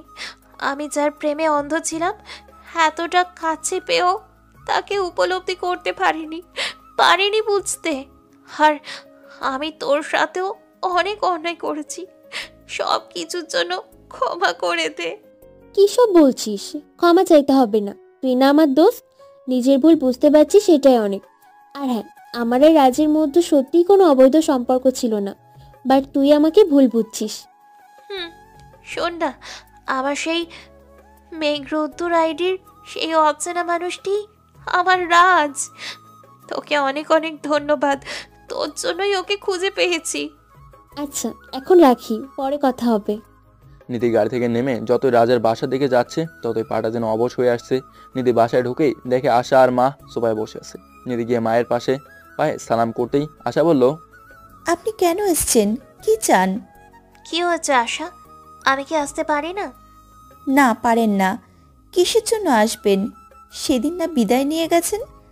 আমরা তো আপনার কেউ নই। আশা, চুপ করবে? মা, বলতে দাও, আমার ভাইয়ার কি দোষ করেছিল যার জন্য আমার ভাইয়াকে কষ্ট দিয়েছে? আশা, তোমার ভাই কোথায়? আপনি আমার ভাইয়ের কথা বলবেন না। মা, তুমি চলে যেতে বলো ওনাকে। আমার ভাইয়া অপরাধী ছিল বুঝলাম, কিন্তু আমার ভাইয়ের বাবুর কি অপরাধ ছিল? আপনার জন্য আমি আন্টি হতে পারিনি, ভাইয়া বাবা হতে পারেনি। আপনি কোনোদিনও আমাদের বাসায় আসবেন না। আপনার জন্য ভাইয়াকে হারিয়েছি। মানে কি বলছো এসব? হারিয়েছো মানে? আপনার দেওয়া কষ্ট সহ্য করতে না পেরে ভাইয়া বিদেশে চলে গেছে। আপনি খুব পচা। নিধি এবার কান্না করে দিল। চোখের পানি মুছতে মুছতে বলল, আশা বোন, আমায় ক্ষমা করে দে। আমি জানি আমি অন্যায় করেছি, তবুও আমাকে দূরে সরিয়ে দিস না। ও মা, আজ যদি আমার জায়গায় আশা এমন করতো, তুমি ক্ষমা করতে না মা? মা, আমি তোমার পায়ে পড়ি। নিধি আমার আম্মুর পায়ে ধরে কান্না করতে লাগলো। মা উঠ, কি করছো এসব? কান্না করো না। রাজ তোমাকে ডিভোর্স দেওয়ার 3 দিন পরেই ইউএসএ চলে গেছে, আর যাওয়ার আগে বলে গেছে তোমাকে বিয়ে করে নিতে। আমার ছেলে আর বাধা হবে না। আশা রুম থেকে একটা ডায়েরি এনে নিধির হাতে দিয়ে বলল, ভাইয়া এটা আমাকে দিয়েছিল, যদি কোনোদিনও আপনি আসেন আপনাকে দিতে। এত তাড়াতাড়ি আসবেন ভাবিও নি কখনো। যাই হোক, আমার ভাইয়া আর আমাদের যদি সত্যি ভালো চান তাহলে আর আমাদের বাসায় আসবেন না। নিধি ডায়েরিটা নিয়ে বাসায় এসে দরজা বন্ধ করে দিল। নিধির বিছানায় শুয়ে শুয়ে ডায়েরিটা খুলতে দেখতে পেল তার অনেকগুলো ছোট্ট ছোট্ট ছবি। প্রথম পাতা জুড়ে তার নিচে লেখা, মায়াবতী, সমস্ত অনুভূতি শুধু তোমার জন্য। তারপরে পাতা উল্টাতেই দেখতে পেল ছোট ছোট্ট অক্ষরে লেখা, আজ আমার বিয়ে প্রিয় মানুষটার সাথে। আমি কখনো ভাবিও নি নিধি আমার হবে। নিজের অজান্তেই তাকে এতটা ভালোবেসে ফেলবো তা কখনো বুঝতেও পারিনি। জীবনে কখনো কাউকে ভালোবাসিনি। নিজের অর্ধাঙ্গিনীর জন্য নিজের সমস্ত ভালোবাসা জমে রেখেছি। কত রাত জাগার স্বপ্ন, কত অনুভূতি, অজস্র লেখা চিরকুট জমে রেখেছি তার জন্য। কিন্তু আমি কখনোই ভাবিনি নিধি আমাকে এতটা ঘৃণা করে। আমি এতটা হতভাগা, বাসর রাতে নিজের স্ত্রীকে ছুতেও পারিনি। তবু আফসোস নেই, তার হাসি মাখা মুখটাই যে আমার শখ। যতই দিন যাচ্ছে আমার প্রতি নিধির অবহেলা বাড়ছে। জানি না একটা মানুষকে কতটা অবহেলা করা যায়। নিজেকে আজকাল উড়ন্ত কালো মেঘের মতো লাগে। মনে হয় নিধির জীবনটা আমি নিজ হাতে নষ্ট করছি। দিনগুলো ভালোই কাটছিল। হঠাৎ একদিন নিধি ড্রিঙ্কস করে আসে। তার পাগলামির কাছে হেরে গিয়ে জন্ম নেয় আরেকটি প্রাণের। আমি যেদিন প্রথম শুনি নিধির গর্ভে আমার সন্তান, সেদিন আনন্দে কান্না করে দেই। কিন্তু আমার হৃদয়ের গানিটাই যে খুশি না। বাবা হারানোর পর মাকে এই প্রথম এতটা খুশি হতে দেখেছি। কিন্তু খুশিটা বেশি দিন ছিল না। নিজের সন্তানকে একটা মা কতটা নিকৃষ্ট ভাবতে পারে, নিধিকে না দেখলে হয়তো অজানাই থেকে যেত। সবকিছুকে ছাপিয়ে নিধির প্রতি ভালোবাসা এক রত্তিও ভাটা পড়লো না। জানি না কি মায়া করছে সে আমাকে। তাকে ছাড়া আজকাল নিজেকে ভাবতে পারে না। কিন্তু আমি বুঝে গেছি আমার প্রতি নিধির ঘৃণার পাহাড় জমেছে দিন দিন। আমার দেওয়া বকুলের মালা, ছোট্ট চিরকুটে প্রকাশ করা ভালোবাসা তার পদতলেও সবসময় স্থান পেত। তবুও নিয়ম করে মালা আনা ভুলেনি কখনো। যদিও কবু মালাখানা খুঁজে পায় খোপা, তাতেই যে আমার প্রাপ্তি। আমার অপেক্ষা কবে যে ঘোচাবে, যে তারা হারিয়ে যায় কৃষ্ণ গহ্বরে, যে ফুল ঝরে যায় ভর দুপুরে, যে শূন্যতা জমে মনাকাশে কালো মেঘের মতো, যে প্রিয় হারিয়ে যায় তাকে কি আর পায়? পাবো কি তার মতো? অপেক্ষা ঘোচাবে, গোদুলি ফুরাবে, অন্ধকার কি নামবে সে কদম তলে। দিঘির পাড়ে পা ডুবিয়ে কত কথা জমা আছে, বলা কি যাবে? না, শুধু অপেক্ষা। আমার অপেক্ষার শেষ কি হবে? বড্ড ভালোবাসি, কিন্তু কার অবহেলায় নিজেকে থুনকো কাচের মতো মনে হয়। নিধি আর পড়তে পারছে না। চোখের সামনে রাজকে করা অপমানগুলো ভেসে উঠছে। চোখের পানিতে ডায়েরির পাতাগুলো ভেজে যাচ্ছে। নিধি বুকের সাথে ডায়েরিটা শক্ত করে জোরে ধরে কান্না করছে। নিধির খুব করে ইচ্ছে করছে রাজকে জোরে ধরে কাঁদতে, কিন্তু চাইলেই যে সব পাওয়া সম্ভব হয় না। এদিকে নিধির বাবা সিনা সাহেব নিধির দরজায় বারবার নক করছে। এক পর্যায়ে নিধি দরজা খুলেই তার বাবাকে জোরে ধরে কাঁদতে লাগে। সিনা সাহেব তার মেয়ের মাথাতে হাত বোলাতে বোলাতে বলল, মারে, রাজ কিছু বলেছে তোকে? রাজের বাসা থেকে এসে কিছু না বলে দরজা বন্ধ করে আছিস, কি বলেছে আমায় বল। বাবা, রাজ নেই। নেই মানে? কোথায় গিয়েছে? বাবা, রাজ দেশে নেই। রাজ আমাকে ছেড়ে চলে গেছে বাবা। বাবা, আমি সত্যি খুব খারাপ, তাই না? যা করেছে ঠিকই করেছে। আমার সাথে এমন হওয়াই উচিত। কি বলিস এসব? আর রাজ দেশ ছেড়ে চলে যাবে কেন? আর আমাকে তো একবারও বললো না। বাবা, আমি ওকে না করেছি আর যোগাযোগ করতে। বাবা, রাজ আমেরিকাতে চলে গেছে আর যাওয়ার আগে বলে গেছে যোগাযোগ না করতে। আমি কিভাবে মুখ নিয়ে ওর সামনে দাঁড়াবো? বাবা, তুমি যে করেই হোক আমার রাজকে এনে দাও। আমি তোমার কাছে কিছুই চাই না। মারে, কান্না করিস না। আমি দরকার হলে তোকে আমেরিকা পাঠাবো, তবুও কান্না করিস না। তুই ছাড়া আমার কে আছে? আমি আজই রাজের বাসায় যাব। না বাবা, তুমি যেও না। এসব জানলে রাজ আরো কষ্ট পাবে। কষ্ট পাই, আমি পাই। আমি যে আমার না দেখা ভালোবাসার মানুষটাকে কষ্ট দিয়েছি। মারে, কান্না করিস না। আমি তো আমার মায়ের চোখের পানি দেখতে পারি না। পরদিন সিনহা সাহেব রাজের বাসায় গিয়ে দেখলো আশা আর তার মা বসে গল্প করছে। সিনহা সাহেব বাসায় গিয়ে সালাম দিয়ে বললেন, কেমন আছেন আপা? জি আলহামদুলিল্লাহ, ভালো। আপনি? আলহামদুলিল্লাহ। তা হঠাৎ কি মনে করে ভাইজান? কেন আসতে পারি না? এমন করে বলছেন কেন? আপনি না আসলে কে আসবে? আচ্ছা বাদ দেন। শুনলাম রাজ বাবাজি নাকি আমেরিকা গিয়েছে, শুনলাম না তো। আপনাকে বলতে বারণ করেছিল রাজ। ও আচ্ছা। আপা, আপনার কাছে একটা আর্জি নিয়ে এসেছি। জানেন তো, আমার মেয়েটা ছোটবেলায় মায়ের আদর থেকে বঞ্চিত। তাই একটু অন্যরকম আপনার কাছে দিয়েছিলাম। আমি লজ্জিত আপনার বাড়ির সম্মান রক্ষা করতে পারেনি। জানেন, আমার মেয়েটা ঠিক মতো খাচ্ছে না। মেয়েটা শুধু কি আমারই? মেয়ে তো আপনারই। জানি আমার জনিও ভুল করেছে, তবু কি মা হয়ে বুকে টেনে নিতে পারেন না? আমি বাবা হয়ে মেয়ের ভালো থাকা ভিক্ষা চাই। এভাবে বলে লজ্জা দিবেন না। আমি যেমন আশাকে ভালোবাসি তেমনি নিধিকেও ভালোবাসি, কিন্তু রাজ এতটা কষ্ট পেয়েছে, সেখানে আমি কি বলবো। আচ্ছা আপা, আমি আজ আসি। আপনাদের মেয়ে আপনাদের বাসায় পাঠিয়ে দিব। আমি আর নিধির কান্না সহ্য করতে পারি না। সিনহা সাহেব বাসায় আসলে নিধি বলল, বাবা, মা কি বলছে? কান্না করিস না মা, তুই কালকে যাস। তোর প্রতি তাদের কোনো অভিযোগ নেই। নিধি পরের দিন রাজের বাসায় গিয়ে সরাসরি তার পা দুটো জড়ে ধরে বলে, মা, আমাকে ক্ষমা করে দেন। আমি আপনাদের ছাড়া বাঁচতে পারবো না। আমাকে আপনাদের কাছ থেকে দূরে সরিয়ে রাখবেন না, প্লিজ। মা, মাফ করেন না আমাকে। হে পাগলি মেয়ে, কি করছিস এসব? তোর স্থান কি পায়ে? বুকে আয়। নিধিকে বুকের সাথে জড়িয়ে বলল, কান্না করিস না, সব ঠিক হয়ে যাবে। মা, আমাকে আপনাদের বাসা থেকে তাড়িয়ে দিবেন না তো? আপনারা যা বলবেন তাই করব। হায় পাগলি, আশা যেমন থাকে তেমনি তুইও থাকবি। কান্না করিস না, রুমে যা। এই আশা, তোর ভাবিকে নিয়ে রুমে যা। আশা কিছু বলতে চেয়েও কিছু বলল না। নিধি আশা হাতটা ধরে বলল, আমার বোনটা কি আমার প্রতি অভিমান করে আছে? আমার সাথে কথা বলবে না? বলবো না কেন? তুমি তো আমাদের দূরে সরিয়ে দিয়েছিলে। আমরা তো সবসময় তোমাকে কাছে রাখতে চেয়েছিলাম। আর তোদের ছেড়ে কোথাও যাব না বোন। শোন না, তোর ভাইয়ের সাথে কথা হয়? হ্যাঁ, হয়তো।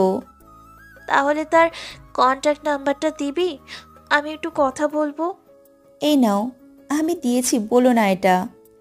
আচ্ছা, লক্ষ্মী বোন আমার।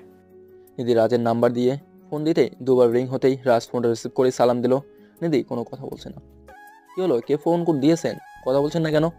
নিধি ফোনটা বুকে নিয়ে কাঁদছে, কথা বলার মতো সাহস হচ্ছে না। রাজ একটা সময় কোনো রেসপন্স না করে ফোনটা কেটে দেয়। এদিকে দেখতে দেখতে 3 মাস চলে যায়। নিধি এখন রাজের বাসাতেই থাকে। আশা আর নিধি বসে গল্প করছে। হঠাৎ আশা বলল, ভাবি, ভাইয়ার সাথে কথা বলো। বলবো? যদি বকা দেয়? তুমি কল দাও। নিধি ফোন দিতেই ওপাশ থেকে মেয়েলি কণ্ঠে কেউ একজন সালাম দিয়ে বলল, কি বলছেন? মেয়ে কণ্ঠ শুনে বুকের ভেতরটা স্যাত করে উঠলো। কাঁপা কাঁপা গলায় নিধি বলল, রাজ কোথায়? আর আপনি কে? আমি রাজের স্ত্রী। রাজ অফিসে। কথাটা শুনে নিধির হাতটা কাঁপছে, ফোনটা ফ্লোরে পড়ে যায়। নিধির নিঃশ্বাস বন্ধ হয়ে আসছে।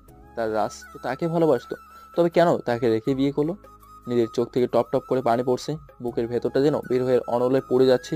নিধির কান্না দেখে রাজের মা দৌড়ে এসে বলল, কি হয়েছে? কান্না করছো কেন? মা, রাজ নাকি আরেকটা বিয়ে করেছে। মা, আমি ওকে ছাড়া সত্যিই বাঁচবো না। মা, আপনি একটু ওকে ফোন করে বলেন না। ওই মেয়েটা যা বলছে সব মিথ্যে বলছে।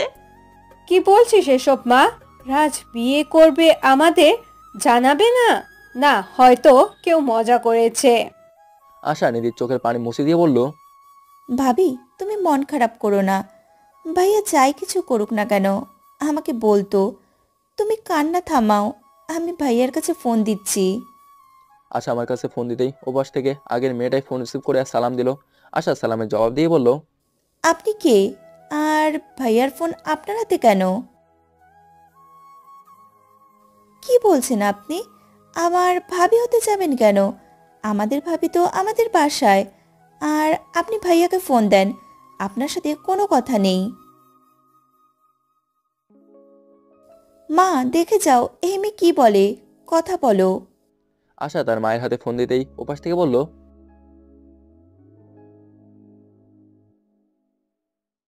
রাজ কোথায়? ওকে ফোনটা দাও।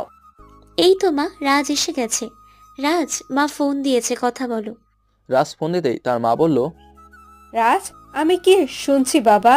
তুই নাকি সত্যি বিয়ে করেছিস? একটা বারও বললি না যে বিয়ে করেছিস।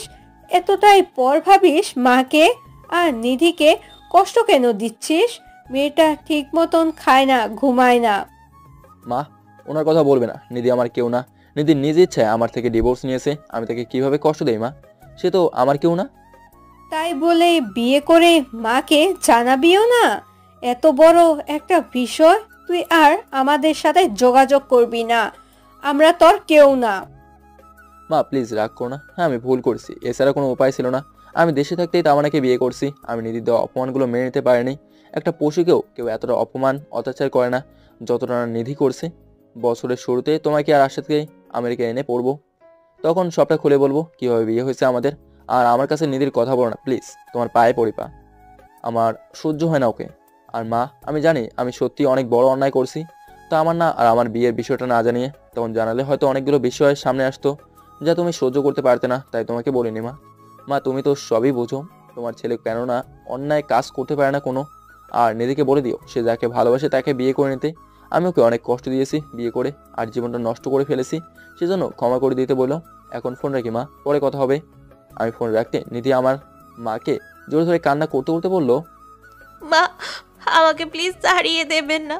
রাজ মেনে না নিলেও আমি আপনাদের বাড়িতে বাকিটা জীবন আপনারা সেবা করে কাটিয়ে দেব। আমার যে মা নেই, আমি জানি আমি আমার রাজের সাথে অনেক বড় অন্যায় করেছি। হয়তো এই অপরাধের ক্ষমা নেই, তাই রাজ আরেকটা বিয়ে করেছে। ও মা বলো, তোমার মেয়েকে তুমি তাড়িয়ে দিবে? তোমার মেয়ের চেয়ে আর কোনো জায়গা নেই। ও মা কথা বলছো না কেন? আশা বোন আমাকে তাড়িয়ে দিবি? ভাবি, তুমি আমাদের পরিবারের একজন, তোমাকে কে তাড়িয়ে দেবে? ও মা, ভাবিকে কান্না করতে না করো না। আমার মা তার শাড়ির আঁচল দিয়ে নিধির চোখের পানি মুছে দিয়ে বলল,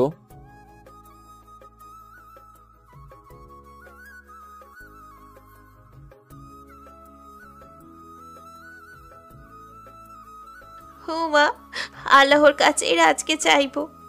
রাতে নিধি শুয়ে শুয়ে কাঁদছে। আমার ডায়েরিটা বুকে নিয়ে খুব করে ইচ্ছে করছে আমার বুকের সাথে জড়িয়ে রাখতে, কেউ যেন আমার বুক থেকে তাকে কেড়ে নিতে না পারে। নিধির চোখে বারবার আমার ছবিটা ভেসে উঠছে, চোখের পানিতে বালিশ ভেসে যাচ্ছে। নিধি ঘড়ির দিকে তাকিয়ে দেখে রাত 1টা বাজে। খুব করে ইচ্ছে করছে আমার সাথে একটু কথা বলার। নিধি কিছু না ভেবে ফোন দিল, 2বার ফোন দিল, 3বারের বেলায় ফোন রিসিভ হলো। ফোন রিসিভ হতে ওপাশ থেকে আমি সালাম দিয়ে বললাম, কে আপনি? নিধি চুপ করে আছে, কোনো কথা বলছে না। কি হলো, ফোন দিয়েছেন, কথা বলছেন না কেন? নিধি এবার ফুপিয়ে কান্না করে দিল। রাজের বুঝতে বাকি হলো না ফোনটা নিধি করছে। কি হলো, আপনি কাঁদছেন কেন? আর কান্না শোনার জন্য ফোন দিয়েছেন? আচ্ছা ফোন রাখছি, আর কোনোদিন ফোন দেবেন না। নিধি কান্না জড়ানো কণ্ঠে বলল, না প্লিজ ফোন রাখবে না তুমি, আমি আর পারছি না, আমি সারা রাত ঘুমোতে পারিনি। তুমি একটু কথা বলো না, তুমি সত্যিই কি বিয়ে করেছো?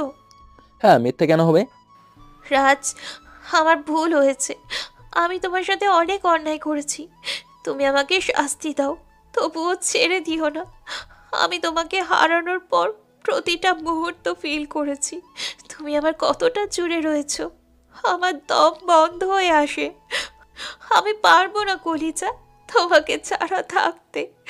আমি তোমার পায়ে পড়ি, এত বড় শাস্তি আমায় দিও না। নিধি কান্না ক্রমশ বাড়ছে। আশ্চর্য, কি বলছেন এসব? আপনি জানেন না আমার স্ত্রী রয়েছে? আর কান্না করার মানে কি এসব? আর আমার কাছে এসব ন্যাকা কান্না শোনানোর জন্য ফোন দেবেন না। আপনি না আমার থেকে মুক্তি চেয়েছেন? মুক্তি তো দিয়েছি, আর কি চান? দেশ ছেড়ে বিদেশে এসেছি, এখানেও কি একটি শান্তি দেবেন না? রাজ আমাকে তুমি নিজের হাতে মেরে ফেলো, তবুও আমি এই কষ্ট সহ্য করতে পারবো না। যখন শুনেছি তুমি বিয়ে করেছো, তখন আমার বুকের ভেতরটা কষ্টে ফেটে যায়।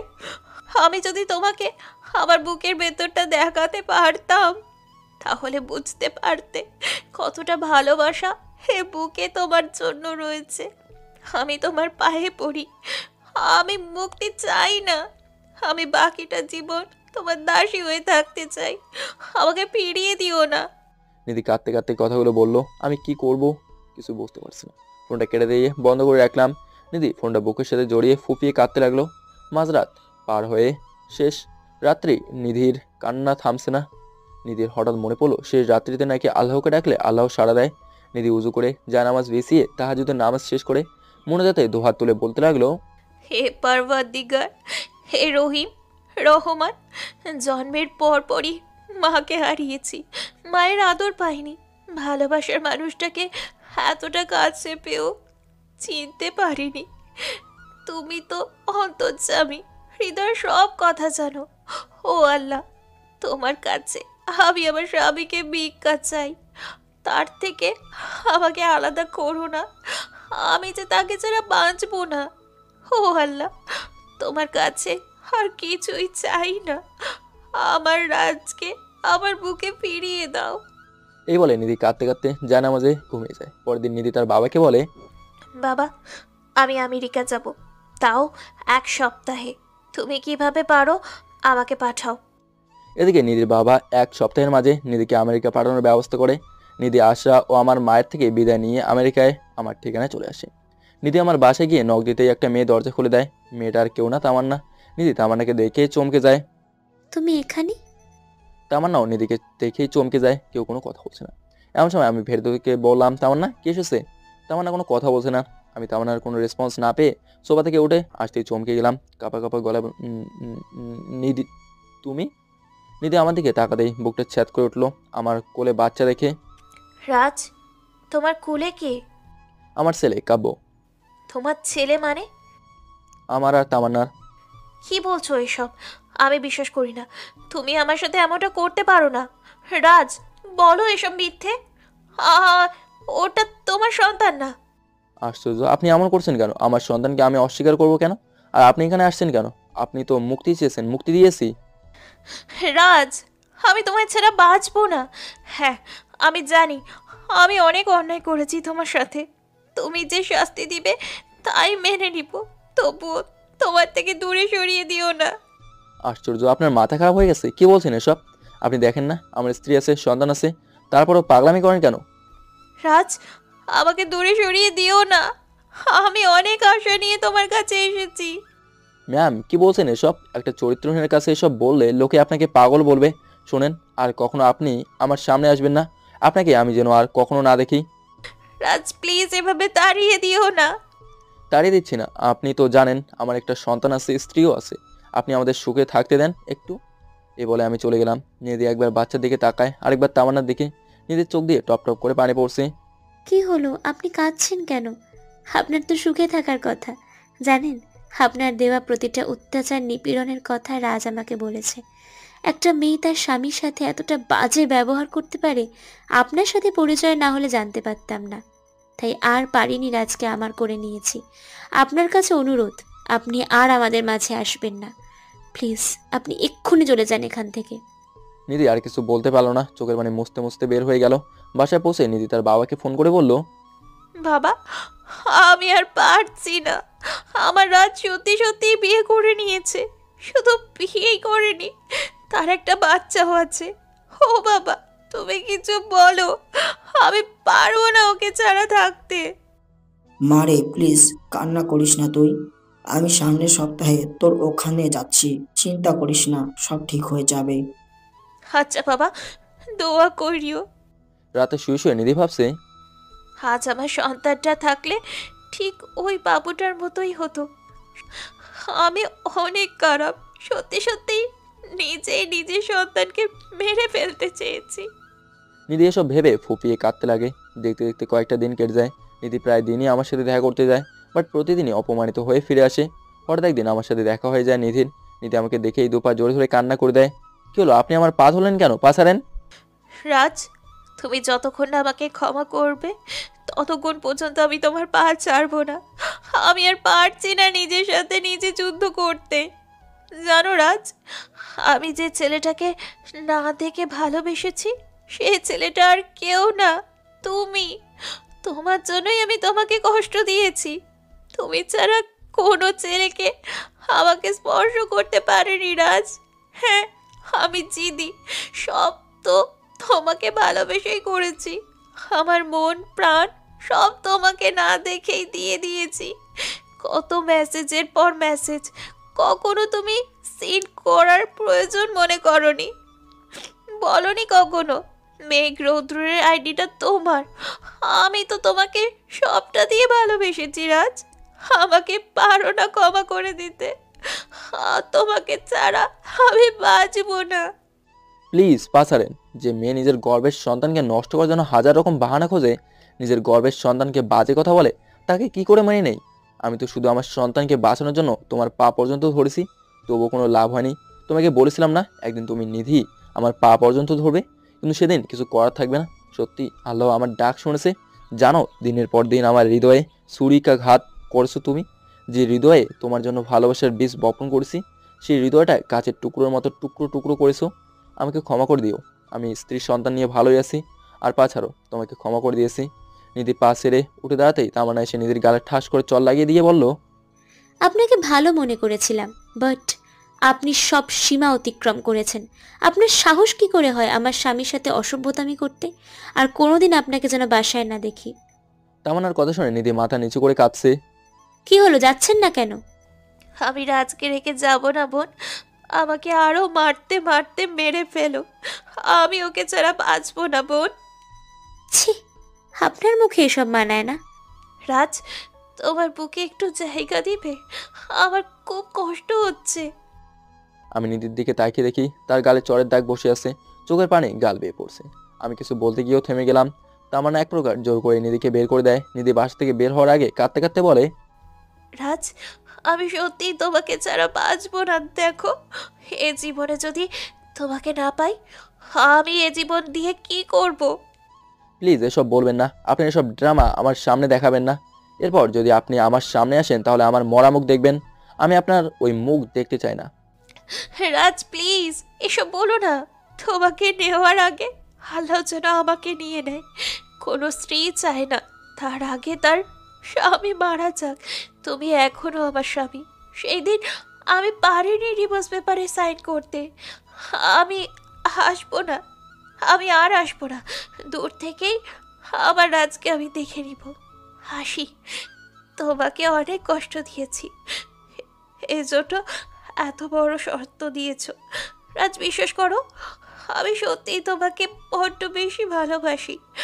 আমার বুকে বা পাশটাতে তুমি ছাড়া আর কারোর কোনো অস্তিত্ব নেই। নিধি চলে গেল।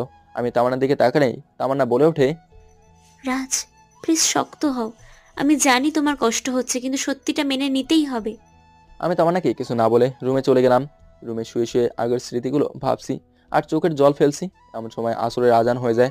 আমি নামাজ শেষ করে কাবুকে করে নিতেই আমার ফোনটা বেজে ওঠে। ফোন রিসিভ করে বললাম, কি ব্যাপার, আবার ফোন দিয়েছো কেন? আর কত জ্বালাবে আমায়? সরি, আমি মিসেস নেহা। আপনার স্ত্রী অ্যাক্সিডেন্ট করেছে। লাস্ট কলের নাম্বারটা হাজব্যান্ড নাম দিয়ে সেভ করা। আপনাকে হসপিটালের অ্যাড্রেস মেসেজ করছি, প্লিজ আসেন, রোগীর অবস্থা ক্রিটিক্যাল। আমার হাত কাঁপছে, কি বলবো ভেবে পাচ্ছি না। তামান্না দৌড়ে কাছে আসতেই আমি বললাম, তামু, আমার নিধি অ্যাক্সিডেন্ট করেছে। আমার কাব্যের কি হবে? আমার কাব্য তো মায়ের আদরটাও পায়নি। কি বলছো এসব তুমি? এখন কোথায়? কেমন আছে? হসপিটাল থেকে ফোন এসেছিল। চল এখনই। মেয়েটাকে অনেক কষ্ট দেওয়া হয়েছে, তার চেয়ে বেশি কষ্ট দেওয়া ঠিক হবে না। তামু, নিধির যদি কিছু হয়ে যায় আমি নিজেকে ক্ষমা করতে পারবো না। রাজ, এখন এসব ভাবার সময় নয়, চল এখন। তামান্নাকে নিয়ে হসপিটালে ঢুকেই নেহা নামের মেয়েটাকে ফোন দিলাম। ফোন রিসিভ করতেই দেখি হসপিটালের বেঞ্চে বসে আছে মেয়েটা। আমি কাছে গিয়ে বললাম, আমার নিধি কোথায়? আপনি রাজ? হ্যাঁ আমি। আমার স্ত্রী কোথায় প্লিজ বলেন। তামান্না আমার মুখে স্ত্রীর কথা শুনে কেমন করে তাকালো। প্লিজ উত্তেজিত হবেন না, উনি অপারেশন থিয়েটারে, মাথায় অনেক আঘাত পেয়েছে, আপনি ডক্টরের সাথে দেখা করেন। আচ্ছা ধন্যবাদ। এদিকে ডাক্তারের সাথে কথা বলে জানতে পারলাম নিধির অবস্থা ক্রিটিক্যাল, মাথায় প্রচন্ড আঘাত পেয়েছে। আপনি আল্লাহর উপর ভরসা রাখুন। ডাক্তারের কথা শুনে চোখ থেকে টপ টপ করে জল পড়ছে। কি করব ভাবতে পারছি না। কাব্য তামান্নার কোলে, কাব্যের দিকে চেয়ে বুকটা ফেটে যাচ্ছে। ডাক্তারের রুম থেকে বের হয়েই নিধির বাবার কাছে ফোন করে বললাম, বাবা, নিধি অ্যাক্সিডেন্ট করেছে, গুরুতর, আপনি প্লিজ আমেরিকা আসেন। বাসায় ফোন করে মা আর আশাকেও বললাম নিধির জন্য দোয়া করতে। মা আমার কথা বিশ্বাস করতে পারছে না। আশা কান্না করছে। আমি ফোনটা রেখে মনে মনে আল্লাহকে ডাকছি। এদিকে প্রায় 22 ঘন্টা শ্বাসরুদ্ধকর অনুভূতির অবসান ঘটে যখন নিধির জ্ঞান ফিরে। নিধির জ্ঞান ফিরতেই নার্স এসে বলে, আপনারা চিন্তা করেন না, রোগীর জ্ঞান ফিরেছে, এখন চিন্তার কিছুই নেই। নিধিকে ক্যাবিনে শিফট করলে যখন তার সাথে দেখা করতে যাই তখন নিধিকে দেখে বুকের ভেতরটা কেঁপে ওঠে। নিধি আমাকে দেখেই কান্না করে দেয়। চোখ থেকে নিঃশব্দে জল গড়িয়ে পড়ে। আমি নিধির পাশে বসে তার হাতটা ধরে বললাম, পাগলি একটা, তোমার কিছু হলে আমি কাকে নিয়ে বাঁচতাম? কান্না করো না। চোখের পানি মুছে দিলাম। নিধি কথা বলতে চেয়েও ঠিকমতো কথা বলতে পারছে না। আমি কান্না থামাতে পারছি না। আজ আমার জন্য নিধির এই অবস্থা। এদিকে দুদিন পরেই সিনিয়র স্যার আমেরিকা আসে নিধিকে দেখতে।